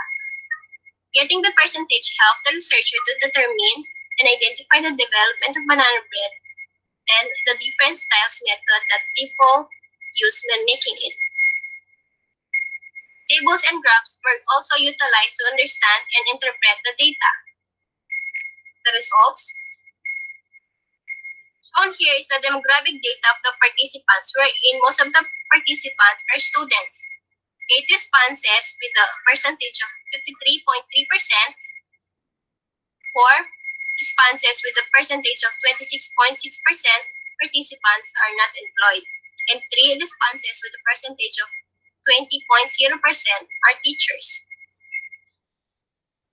Most of the respondents are female with a percentage of 53.3%, and few are male with a percentage of 46.7%. And lastly, for the civil status, the majority of the participants are single, 13 responses with a percentage of 86.7%, and only 2 responses with a percentage of 13.3% of them are married. Shown here are the questions in the survey where all the participants know about banana bread, and 66% of them have experience making banana bread. In this figure, 9 out of 15 participants learn from the banana bread on social media platforms, and other participants learn it from school subjects, cookbooks, and their relatives. Majority of the participants cook their banana bread through steaming methods rather than baking. Next, the figure shows that most of the participants with a percentage of 46.6% choose taste as the most important element they considered when making their banana bread, followed by texture, aroma, and appearance. And lastly, this figure shows the participants' description on what would they like to add if they would make their recipe again, wherein most of the participants, the percentage of 83.3% wrote chocolate, with the percentage of 33.3% wrote vanilla extract, and only 2 participants with a percentage of 13.3% wrote almonds add in their recipe. For the discussion, all of the participants know about banana bread and majority of them have experience in making it. The majority of the participants cook their banana breads through steaming. The taste of the food is the most considered essential element. The majority of the participants add chocolate to further develop their recipe. For the conclusion, the results show that with the use of the social media platforms, all of the participants know about banana bread and have the experience making banana bread mostly by steaming method of cooking when making it. The participants develop their banana bread by adding chocolate and vanilla extract in their recipe. It is displayed that the participants consider taste as one of the most important elements to consider when making banana bread. For the recommendation, we recommend that studies regarding development of banana bread and other similar topics in a larger scope be conducted, preferably in a nationwide range to establish a knowledge base that shall be utilized. Also, a more exhaustive review of literature with analysis development of banana bread. Lastly, for the students who are taking up PBL, bread and pastry, to provide and create a more exhaustive research questionnaire to maximize the potential of this study. And that will be all for our presentation. Any feedbacks, questions, and recommendations are welcome. Thank you.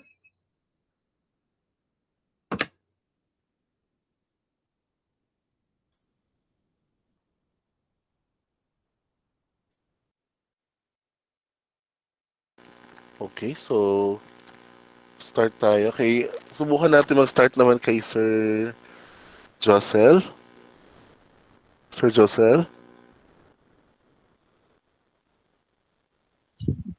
Ayan, nauna sa akin, no? Opo.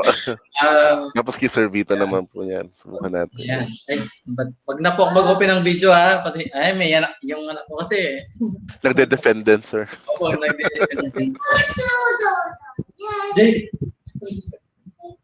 Okay, so grade 12, ano section? Igor? Tama po ba, sir? Yes, sir. Igor po. Grade 12, Igor. Ayan, kinakabahan na yata sila. Anyway, kung kakabahan, no, kasi for as long as tama naman, nandito kami to help, no, and then to improve your research paper kung sakaling meron kaming maitulong.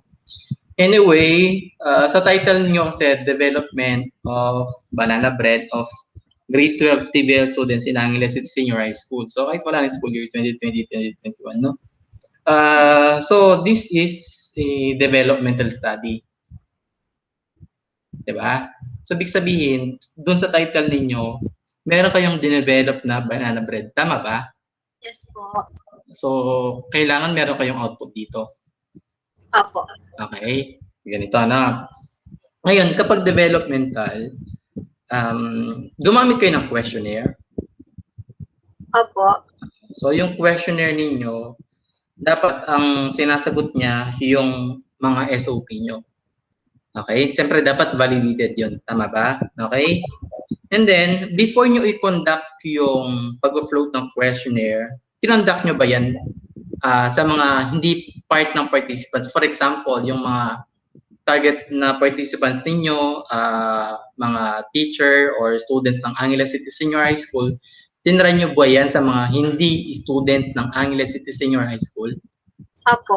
Na-try nyo ba yon? Yun, kumbaga, yun kasi yung basis ninyo for the improvement, no? So, kumbaga, para ma-check natin kung okay naman yung ano nyo, okay naman yung output nyo or yung product ninyo. And then, you know, kasi nakalagay sa akin dito, papasok na niyan ako sa mga SOP ninyo. Okay? Kasi kanina, number 1, hindi ko alam kung ano, siguro ang ano ko, dapat demographic profile na ang nilagay ninyo. Nakita ko yung demographic profile nyo, tama ba? Kasi doon sa study ninyo, kailangan sinasagot niya yung title nyo, no, doon sa mga SOP nyo. Like for example, yung demographic profile, number 1 dapat yon. Number 2, kung ano ang itsura, lasa, no, and so on and so forth, based doon sa natikman nila or na-develop niyo na banana bread. Okay? Then sa number 3 nun, ano yung comments and suggestions na pwede ninyong or pwede ninyong ma-improve pa, no, para doon sa inyong final output na banana bread. Ang tanong, nagawa ba lahat yon? Yes po. Oh. Pero hindi yun yung nasa ano nyo, hindi yun yung nasa mga SOP nyo. Diba? O kahit balikan nyo yung SOP ninyo. Diba? Dapat kasi ano siya, developmental study. So, focusing on the development or develop. Kumbaga, ang pinaka-ano na, develop na kasi yung pinaka-output na natin dito eh. So, kumbaga, dun sa mga questionnaire, yun yung maging reference para makapaggawa kayo ng develop na output. Yun nga yung banana bread.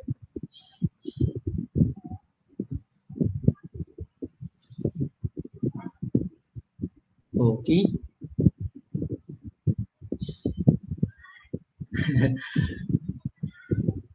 Developmental kasi yung pinili nyo eh. So, ibig sabihin, kailangan meron tayong sinusunod na procedure.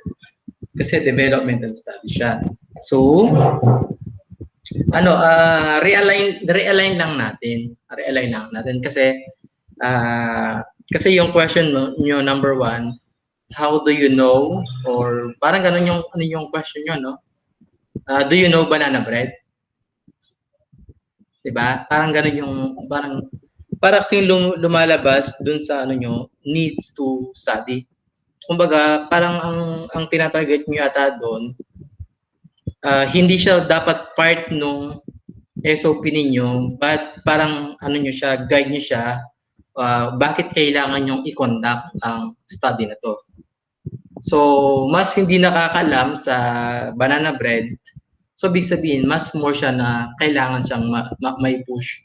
Kasi nga, hindi siya well-known sa mga respondents, sa mga napili nyo respondents. So, hindi sila familiar. So, yun, no? Kaso nga lang, yun nga, yung developmental na pinili nyo, hindi sila nag-jive dun sa SOP ninyo. Ganon din siguro, no?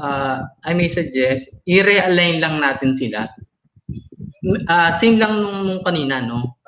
Meron na dyan naman yung mga data ninyo, kompleto naman kayo. Yun nga lang, kailangan lang silang i-realign based dun sa target niyo na title.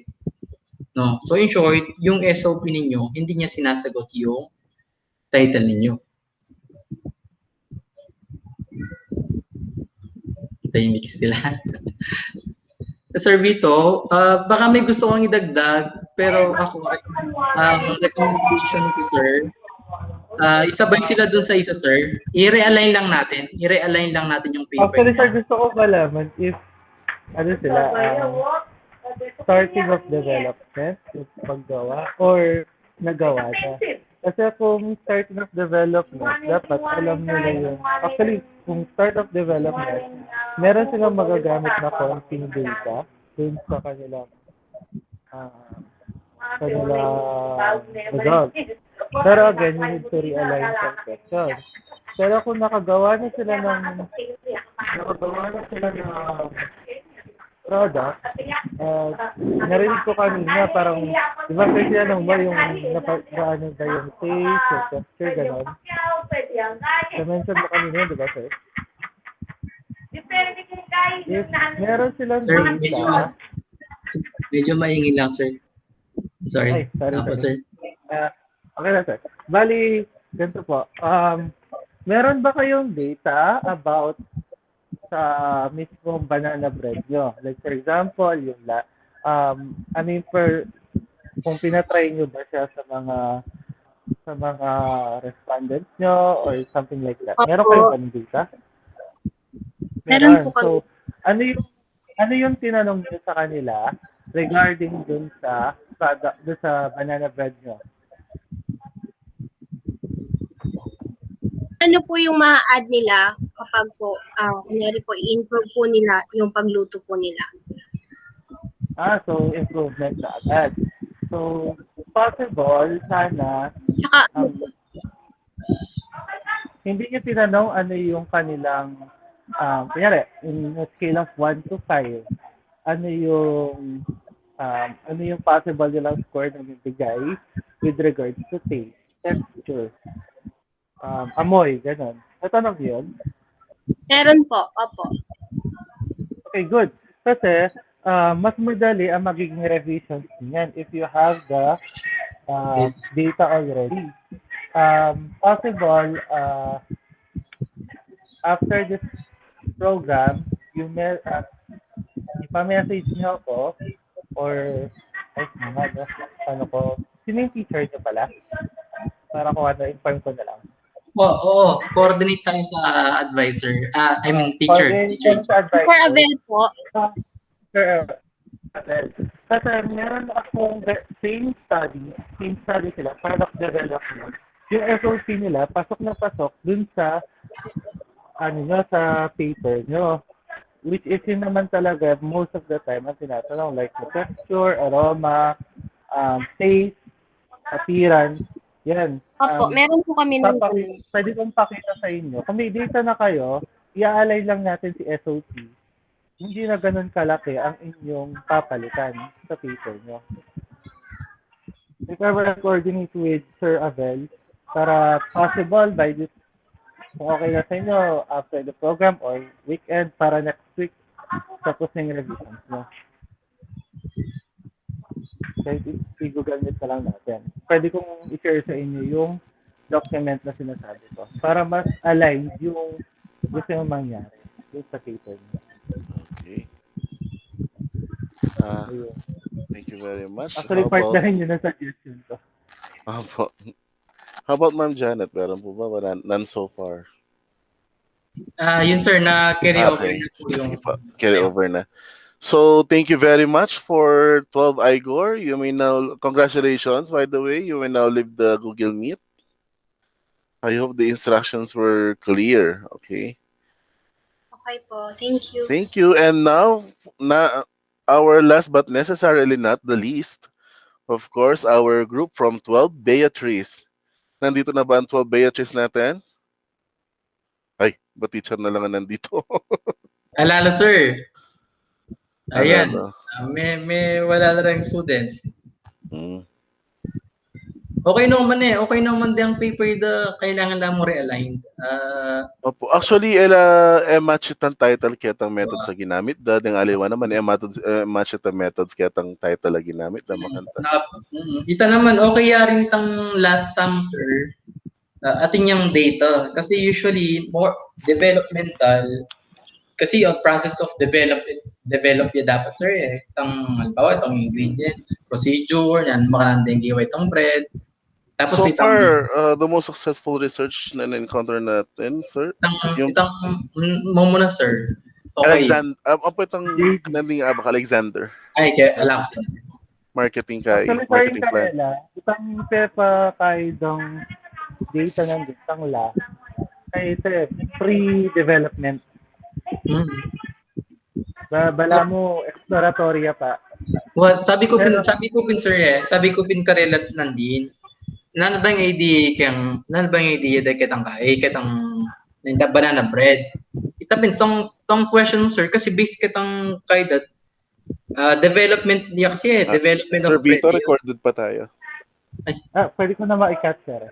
Ay, ikaw mo niya sir ayun.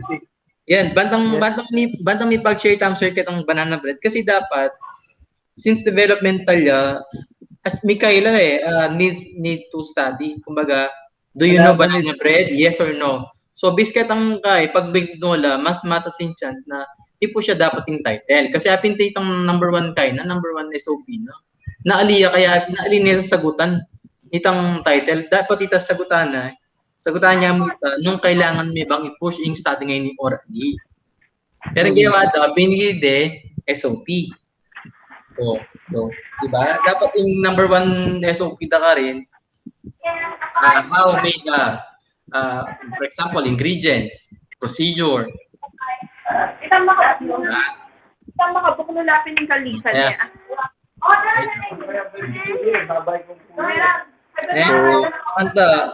Taste, texture, tapos biscuit ang gawa survey. Mag-survey lang kasi. Ay, ba't kaya rin itong survey, incorporate ulit ang dapat ang i-correct. Ayan, atin na yata ang Di na pa ng teacher da sir, ketang kain ng din. Sir, biya ko niya kaya kain eh.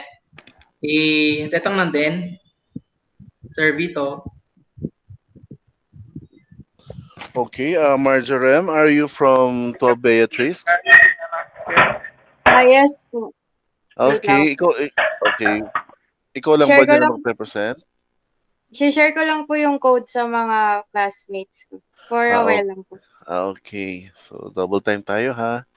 Okay po. Sir, okay na itang kay ka na ako. Itang last presenter tayo. No, sir. Biya ko na kaya itong last kay kasi atin naman dito. Same mo naman kitang pero coordinate pa rin na teacher do. Ninong teacher da kitang ako, sir? Kakunura ta ka, sir? Si Ma'am Mel po. Ay, si Ma'am Mel kayo ni. Ma'am Mel. Joint first time po, ma'am. Kitang... Kaya kung bali, kailangan ko bang maka-join Kene? Nag-join ko pa mo.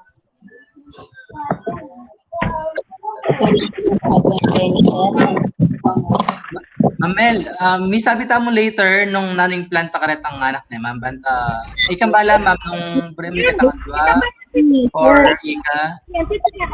Yung birds kasi needs to be final paper. And talaga akay. Kailangan natin pa more 2 days ago. Itong final paper. Kaya medyo kayang bagyay ng karela. Magatelap ila rin section ali mag-attend online. Kaya I could ask you guys. Okay, nga pala. Kaya nga po kasi ila mong kabud. Ay, gets ko nitong kaya mo niya, ba't nakatay itong paper na? Kasi sabi ko, Pin, sigurado naman dinalan yung teacher ni, pero itapin, gets mo na dinalan. May kasyum na kami ka rin po, ma'am eh. May kasyum na kami na dinalan yung teacher. Ilang kabud section talaga out of 4 sections handled. Or the paper din. Ang final dito. Kaya lang mag-attend totally. Yan ang mga pag-coordinate. Like ang ng section ni Kala, Florence and Lewis, lagi lang update. Okay. To all our panelists, I guess we have the 12 Beatrice now. Majorem, Maria Lorelei, and Desiree. So, Majorem, do you have your pre-recorded video or you're going to present live?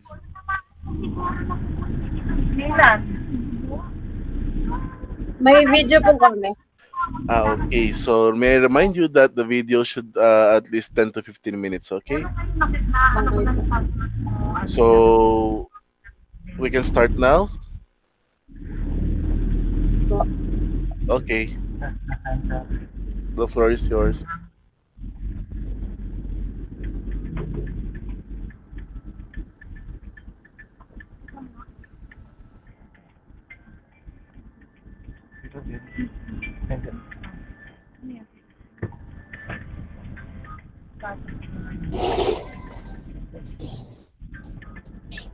A pleasant day to everyone.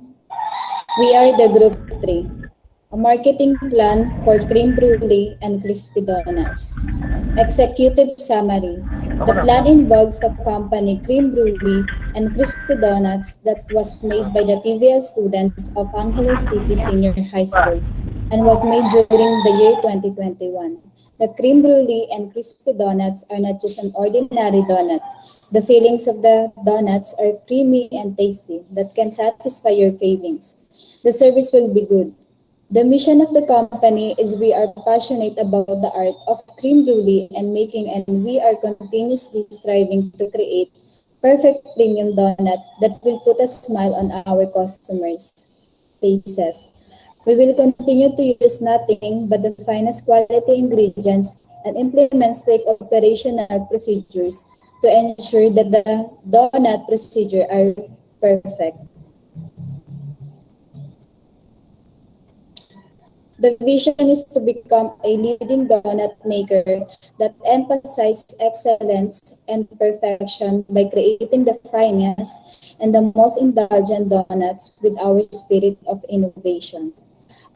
Our company is Cream Brulee and Crispy Donuts and it is owned by Angeles City Senior High School's TVS students. It was established in 2021 and this will be managed carefully with proper checking of the procedure and number of sales. Once the savings get increased, it is now the time to expand the company and add more products to increase the income and total sales.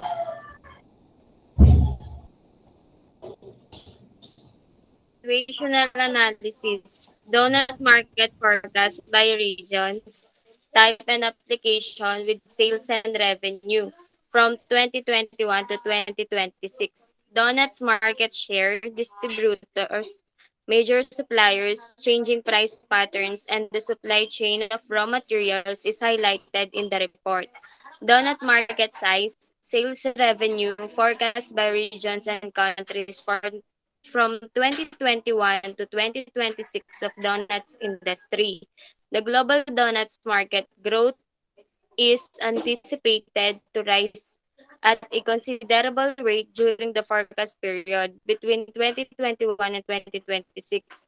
In 2021, the market was growing at a steady rate, and with the rising adoption of strategies by key players, the market is expected to rise over the projected horizon. Situational analysis. The market of donuts in Asia Pacific reached USD 8 billion in 2016, leading Asia Pacific to the second largest region after North America. The major factor that is driving the growth of the market is the disposable income of people, gaining popularity among kids and youngsters and etc. However, there are some factors that restrict the market from growing such adoption of healthy lifestyle. The economic outlook remains favorable thanks in a part of the Philippines, youthful and growing population. The growth of real GDP will be 6.5% in 2021 to 2027. This outcome would slightly exceed the present estimate for the potential rate of growth. Private consumption should remain robust, underpinned by remittance and rising employment. There's the possibility of diminished political stability is a risk, leading Asia Pacific to the second largest region after North America. The major factor that is driving the growth of the market is the disposable income of people, gaining popularity among kids and youngsters and etc. However, there are some factors less restrict the market from growing such adoption of healthy lifestyle. The economic outlook remains favorable thanks in a part of the Philippines, youthful and growing population. The growth of real GDP will be 6.5% in 2021 to 2027. This outcome would slightly exceed the present estimate for the potential rate of growth. Private consumption should remain robust, underpinned by remittance and rising employment. There's the possibility of diminished political stability is a risk.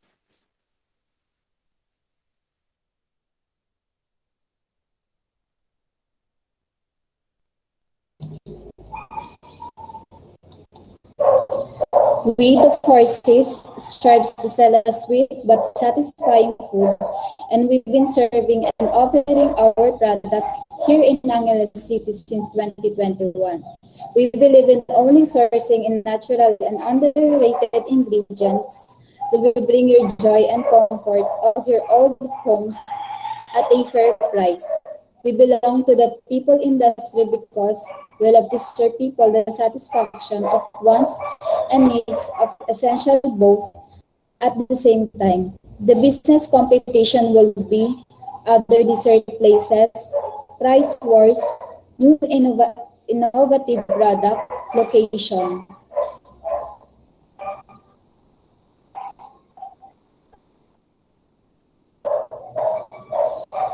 Thousand, thousands of marketers compete in the dessert market. They range from artisans that make and sell in a single type of dessert in a single shop to large international conglomerates whose products are available in large food retailers in nearly every nation. The market also plays host to a multitude of imported products, strategic expansion in online food service facilities, home delivery, and takeaway services. The increase in interest penetration, quick access to smartphones, and simplified e-banking systems have resulted in more purchases through online channels. This has propelled several food chains in the Philippines to shift toward online portals to enhance online ordering by offering improved selection, convenience, transparency, and security to the customer.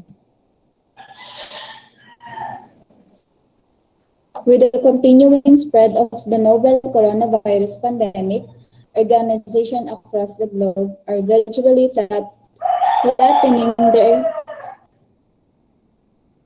res- recessionary curve by leveraging technology.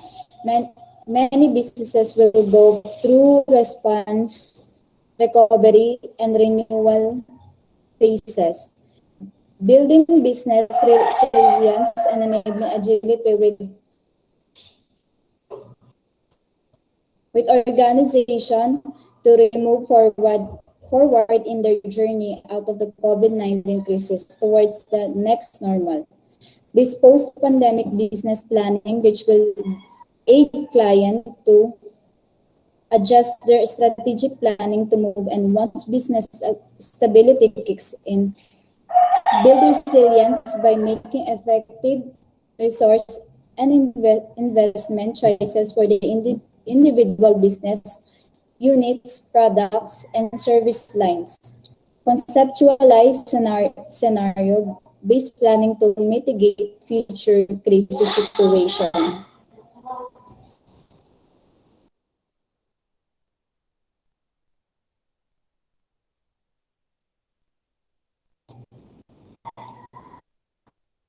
SWOT analysis. Strengths.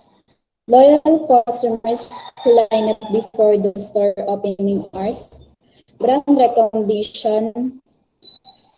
Donut flavor and freshness on the site bakery location. Destination shop. Opportunity. market expansion, new product expansion, merging with other business, going on the with the trend.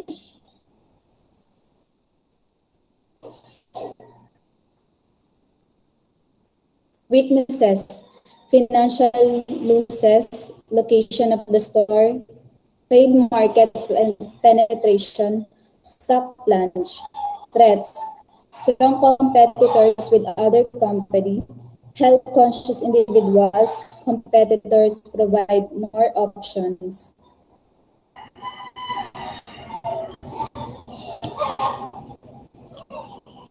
Here are the possible competitors of our business.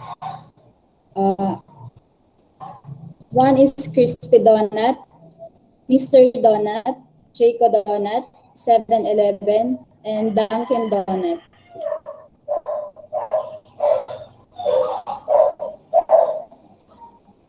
Product offering. Cream Brulee and Crispy Donuts provides the benefits to our customers through goods and services that keep our customers happy and loyal. As always, Cream Brulee and Crispy Donuts employees always treat the customer as the boss. The stores provide outstanding value to keep customers happy, offer more variety, fresher, high quality products, and cleaner stores. Cream Brulee and Crispy Donuts offer 5 flavors of donuts, which include varieties in cream brulee, chocolate island, vanilla with almond shapes, chocolate with almond shapes, vanilla with chocolate drizzle. All employees strive to make cream brulee and crispy donuts a pleasurable experience for every customers. We offer our new and delicious cream brulee and crispy donuts to our beloved customers. Not only made with love, but carefully served to you and delivered to your home or workplace.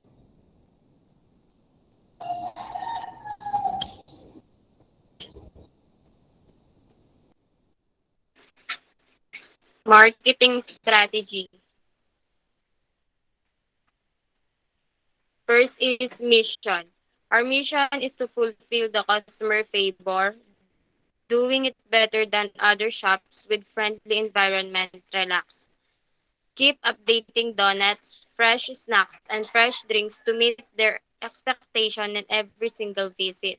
To enhance our customers' trust, we will provide the highest quality and delicious taste donut with the great taste of beverages served fit with donut.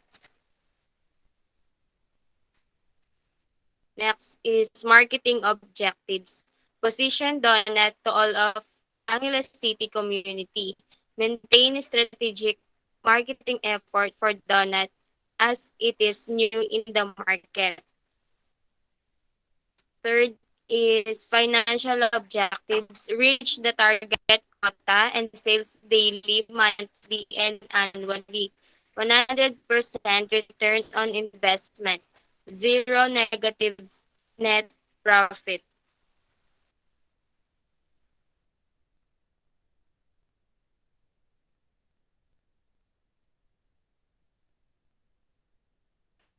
Target markets, the company will be offering the product to all age groups such as kids, teens, workers, and even the elders.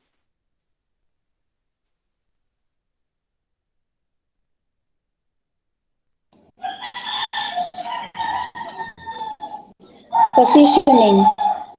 Our marketing efforts will focus on the versatility of sweet, the ability to offer different flavors at the highest quality and low cost will be the characteristics in which we will focus to position the product. Marketing program.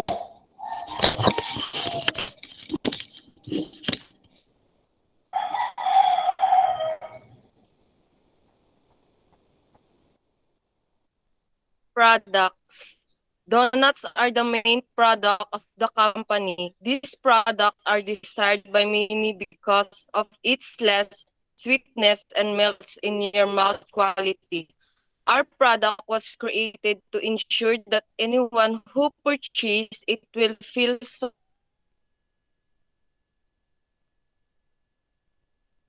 satisfied. Creamy brulee and crispy donut is not only for summer, but also for every season that we have because of its special flavor. That people who buy our product will undoubtedly love it. Finally, the donuts have different cake flavors, have a wealth of business.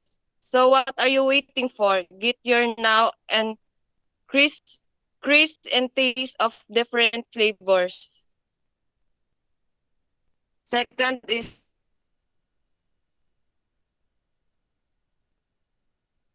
place. Since we are under this pandemic, our place will be based on our home. Our team vision is to become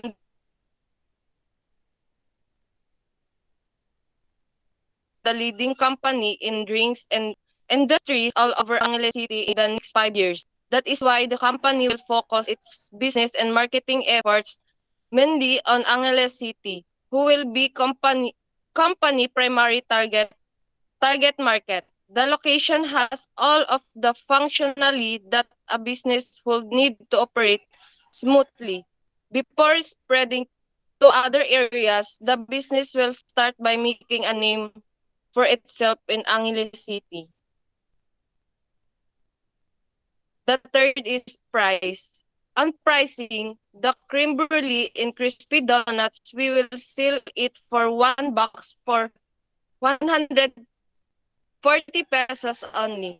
The markup pricing is the method of adding certain percentage of a markup to the cost of the product to determine the selling price. The last is promotion.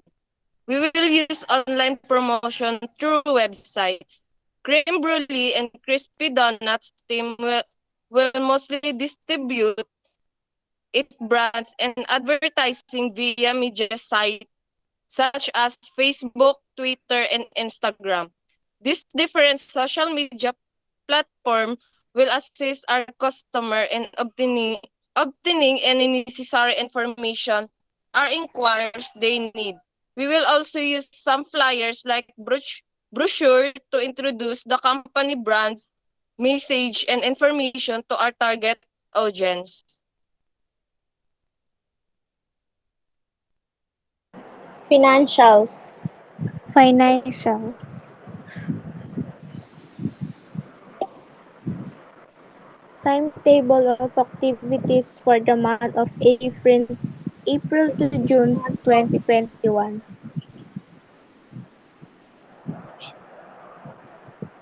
Sales forecast. Expense.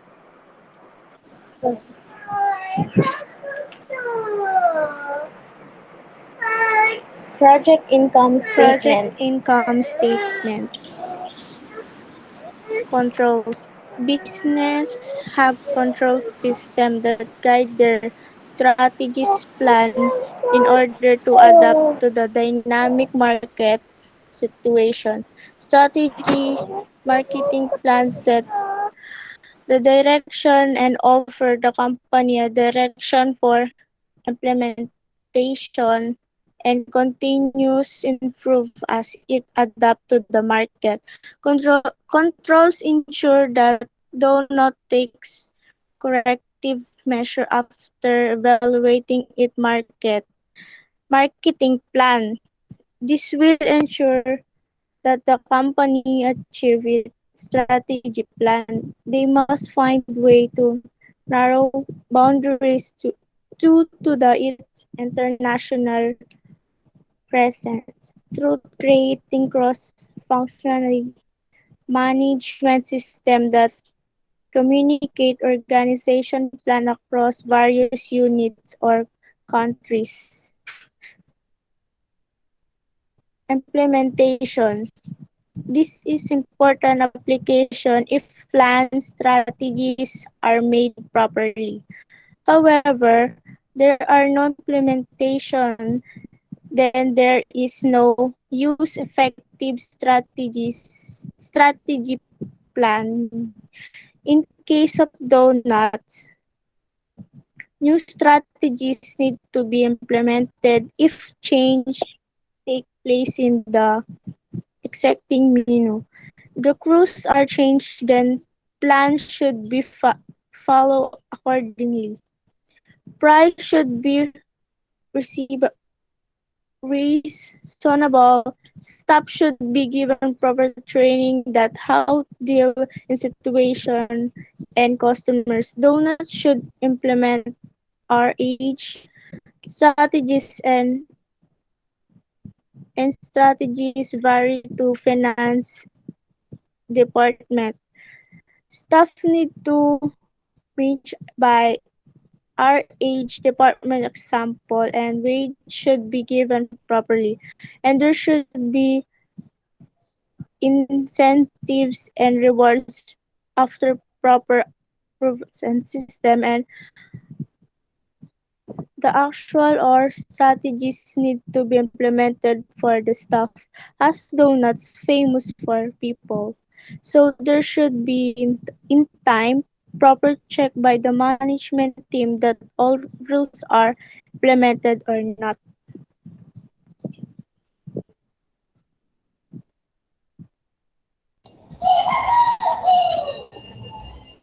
That's all for our marketing plan. Thank you for listening.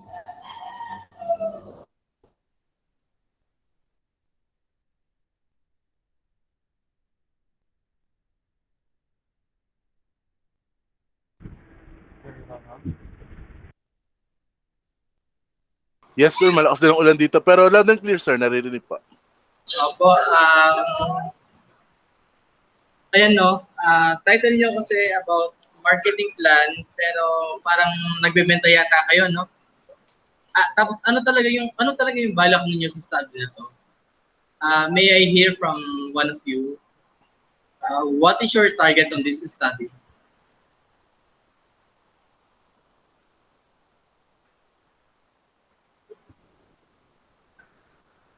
Bali po, yung target po talaga namin dito is ma-promote po ng maayos yung product. Hindi lang po sa, dahil nga po sa pandemic, hindi na po namin siya mapapromote face-to-face. Pero mapapromote po namin siya through social media and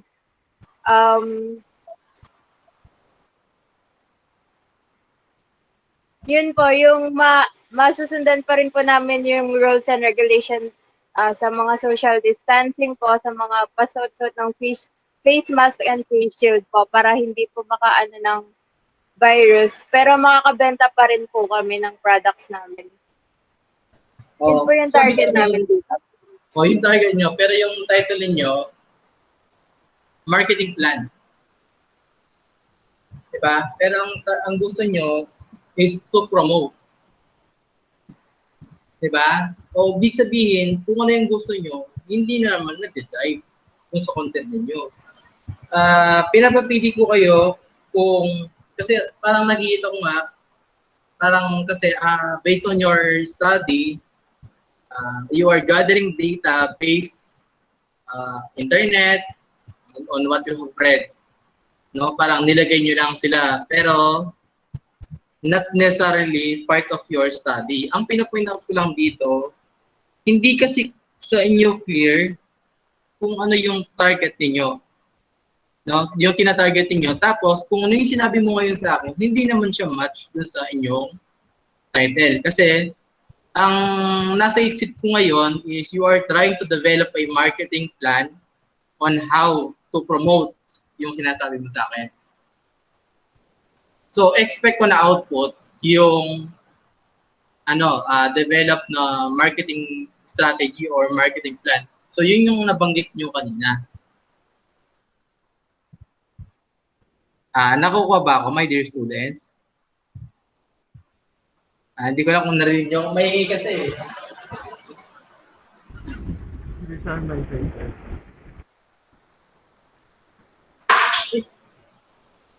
Hello po? Narinig po ba ako? Yes, sir. Dinig po. Hindi ko na rin po kayo marinig. Rinig po, rinig. Ayun. Hindi ko kayo... Ayun. Pinagsalita na. Ganito, no? Siguro mag-focus muna kayo in constructing your title.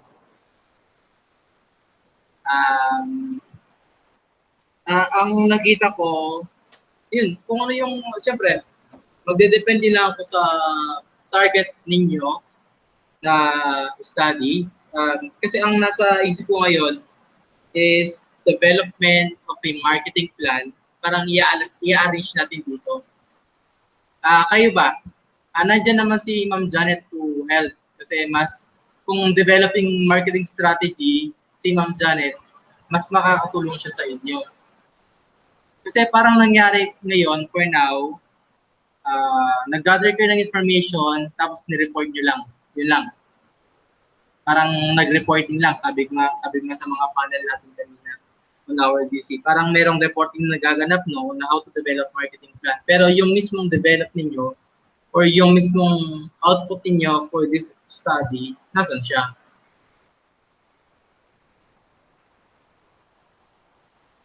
Diba? Ano ba yung balak ninyo? Tapos dun sa format niya, no, parang hindi niya na-follow yung sa research. Imrad tayo, sir. Tama ba, sir? Sir Vito? Imrad po ba tayo?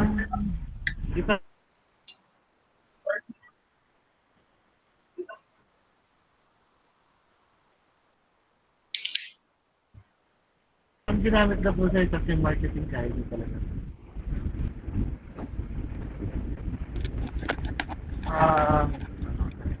Marketing plan.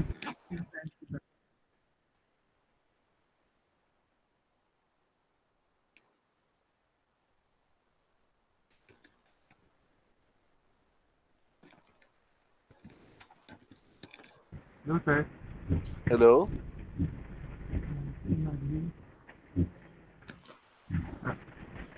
Sir, continue ko na muna yung sir. Yun nga po, if yung ipapollow natin yung data that you have with your paper, mag-iiba yung title natin. Okay? So, yun nga, I advise you message Ma'am Janet para mas clear kayo ano yung Ma'am Janet or Ma'am So, para mas clear kayo ano yung mas magandang approach with the title of your paper. And another thing is, be clear with your projected income kasi how much is your capital, how many percent is your return of investment. Kasi doon namin makikita as panelists kung feasible ba ang inyong study or ang inyong marketing plan. Kasi if we, let's say, napansin ko around 3,000 ba yung projected income nyo for 1 month. Kung mas mataas ang projected income nyo compared to your capital, well, that's good. Titingnan pa rin ang return of investment. Is your return of projected income within or more than your return of investment? Okay, percentage lang yun. So, kailangan nyo specify yun. Correct me if I'm wrong, Ma'am Janet, kasi medyo matagal na rin ako hindi nagkaroon ng mga projects na ganito. Then, the way you present your paper should, lalo na kung marketing sa ganyan, always remember na para kayo nagpo-present. Tamang, wait lang po, okay, nababasa ko lang. The way you present your paper should be, para kayong nag-present sa mga investors nyo. Wherein, ang target nyo is makuha ang curiosity nila at yung kanilang parang interest na mag-invest sa inyong paper. Okay? So, That's one point or one suggestion that I could give. Get the attention of your investors. Okay? And another is possible this will be my last dagdag din sa inyong paper is you describe your business in your introduction. You also describe your product. Okay? Dapat klaro lahat at bakit gusto nyo tinawag ang inyong product at ang inyong business. Para alam ni investor or alam namin na mga panelists yung reason bakit ito yung tawag nyo. Certain example, bakit, let's say, bakit Facebook? Okay? Kailangan na-explain kung bakit Facebook yung pangalan ng company. Okay? So on so forth. Dapat ganun din ang ilalagay nyo. Okay? Again, there are some changes with regards to your paper and I suggest kasi hindi naman ako talaga sa business na Ma'am Janet and Ma'am so mga experts natin dyan. I suggest to contact them for the possible changes na mas angkop okay, the title and some approach for that. Okay? Okay, Sir Vito. Thank you very much. I guess, Ma'am Janet. Okay, thank you po. Beatrice, tama no? Beatrice tayo. Hopefully naririnig niyo ako kahit medyo maingay dahil medyo Yes, ma'am, loud and clear pa. Thank you, Sir Ronald. Ang marketing paper po or yung business plan, okay, i-clear lang po natin. Yung ginawa po ng Beatrice is not a research paper. And tulad po ng nasabi niya na Sir Ronald, Sir Vito kanina, it is a marketing plan. Or pwede rin siyang i-convert into actually a business plan. It has a different setup. It has a different requirement or yung mga tinatawag na categories na pwedeng itagdag or ilagay. Okay? As for doon sa mga nilagay nila, so far, the content is there. It just so happened na ibakapan ko lang yung sinabi ni Sir Josel. Hindi siya masyadong smart. When we say smart, specific, measurable, attainable, realistic, and as well, may time-bound siya. Okay? Siguro meron lang mga part dito sa inyong nagawa na baka medyo marami siyang details that are not anymore related o baka masyado na silang nagpo-contradict doon sa kung ano talagang gustong iparating ng studies niyo. With that, too much details, it can actually confuse yung mga nakikinig sa inyo. Your paper is not a research, it is actually a paper that would convince us that your product is worthy, that your creme brulee, kung tama yung pagkakaano ko, is something that we should watch for. For a marketing plan, there are 4 parts that you have to take into consideration the most, the 4 P's. If the product description is there, very good. If the price description was stated, very good then. Promotion and then place. Yun yung mga dapat i-consider nyo. Okay? At nakita ko naman yon dito sa buong marketing paper nyo. Yun nga lang, medyo maraming mga details na hopefully sana hindi na siya na-add kasi too much information na hindi related can actually be confusing o kaya parang wala na siyang sense na sa paper na ginagawa ninyo. Definitely, I am more than willing to help this group to make a better paper, konting edit if that is the other panelists wanted. Walang problema po doon. So, hihintayin ko lang po yung go signal sa kanila. Yun nga lang po, iba yung mga requirements ng isang marketing paper. Siguro po, tanungin po natin yung si teacher mismo kung meron po siyang ibinigay na specific format. And from that specific format given by the teacher himself or herself, din po tayo mag-base if nakasunod po ng maayos yung mga bata doon sa mga requirements na hinihingi po para sa presentation ng marketing paper. Okay? I will give you some questions that your paper needs to address. So pag gumawa kayo ng marketing paper, ito yung mga questions na kailangan masagot ng papel ninyo. Hindi ko na kayo hihintayin na sagutin. I will just reiterate the question. And these questions should be answered dyan sa marketing paper nyo. Una, what need are you trying to address? This creme brulee, anong ina-address na need nito? Meron ba? Kumbaga, in other sense, does your product has a value? Second question, sino ang audience mo? That means, who are you trying to target? Another question, what makes your creme brulee stand out or different from your competitor? Sa dami ng maraming masarap na donut dyan, bakit ko bibili ng creme brulee? Okay, next. How is your business going to make money? Kanina may pinakita kayo ng financial statement. But still, your financial statement needs to be realistic. Okay? And how are you going to promote your business? And how are you going to get started? So basically, your marketing plan should answer value. What value are you trying to give? What it is that makes you different from the rest? So from all of those questions, hopefully you will be able to come up with a product that would really stand out and would really make a mark in the market. Competition is very high. Okay? So etong sinasabi ng mga panelists natin, Sina Sir Vito and Sir Josel, convince them daw that you are worthy to have a space in the so-called market. So yun lang po, just to have a part doon sa ginawa po nilang marketing plan. Okay? If may suggestion po sila Sir Vito as well as si Sir Josel to edit or change some aspects, sige po, I will be more than willing to assist this group para we will be having to produce a better marketing plan for them. Okay po, yun lang po. Thank you.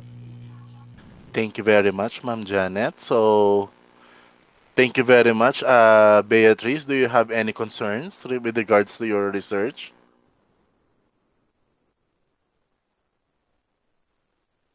Who is your leader?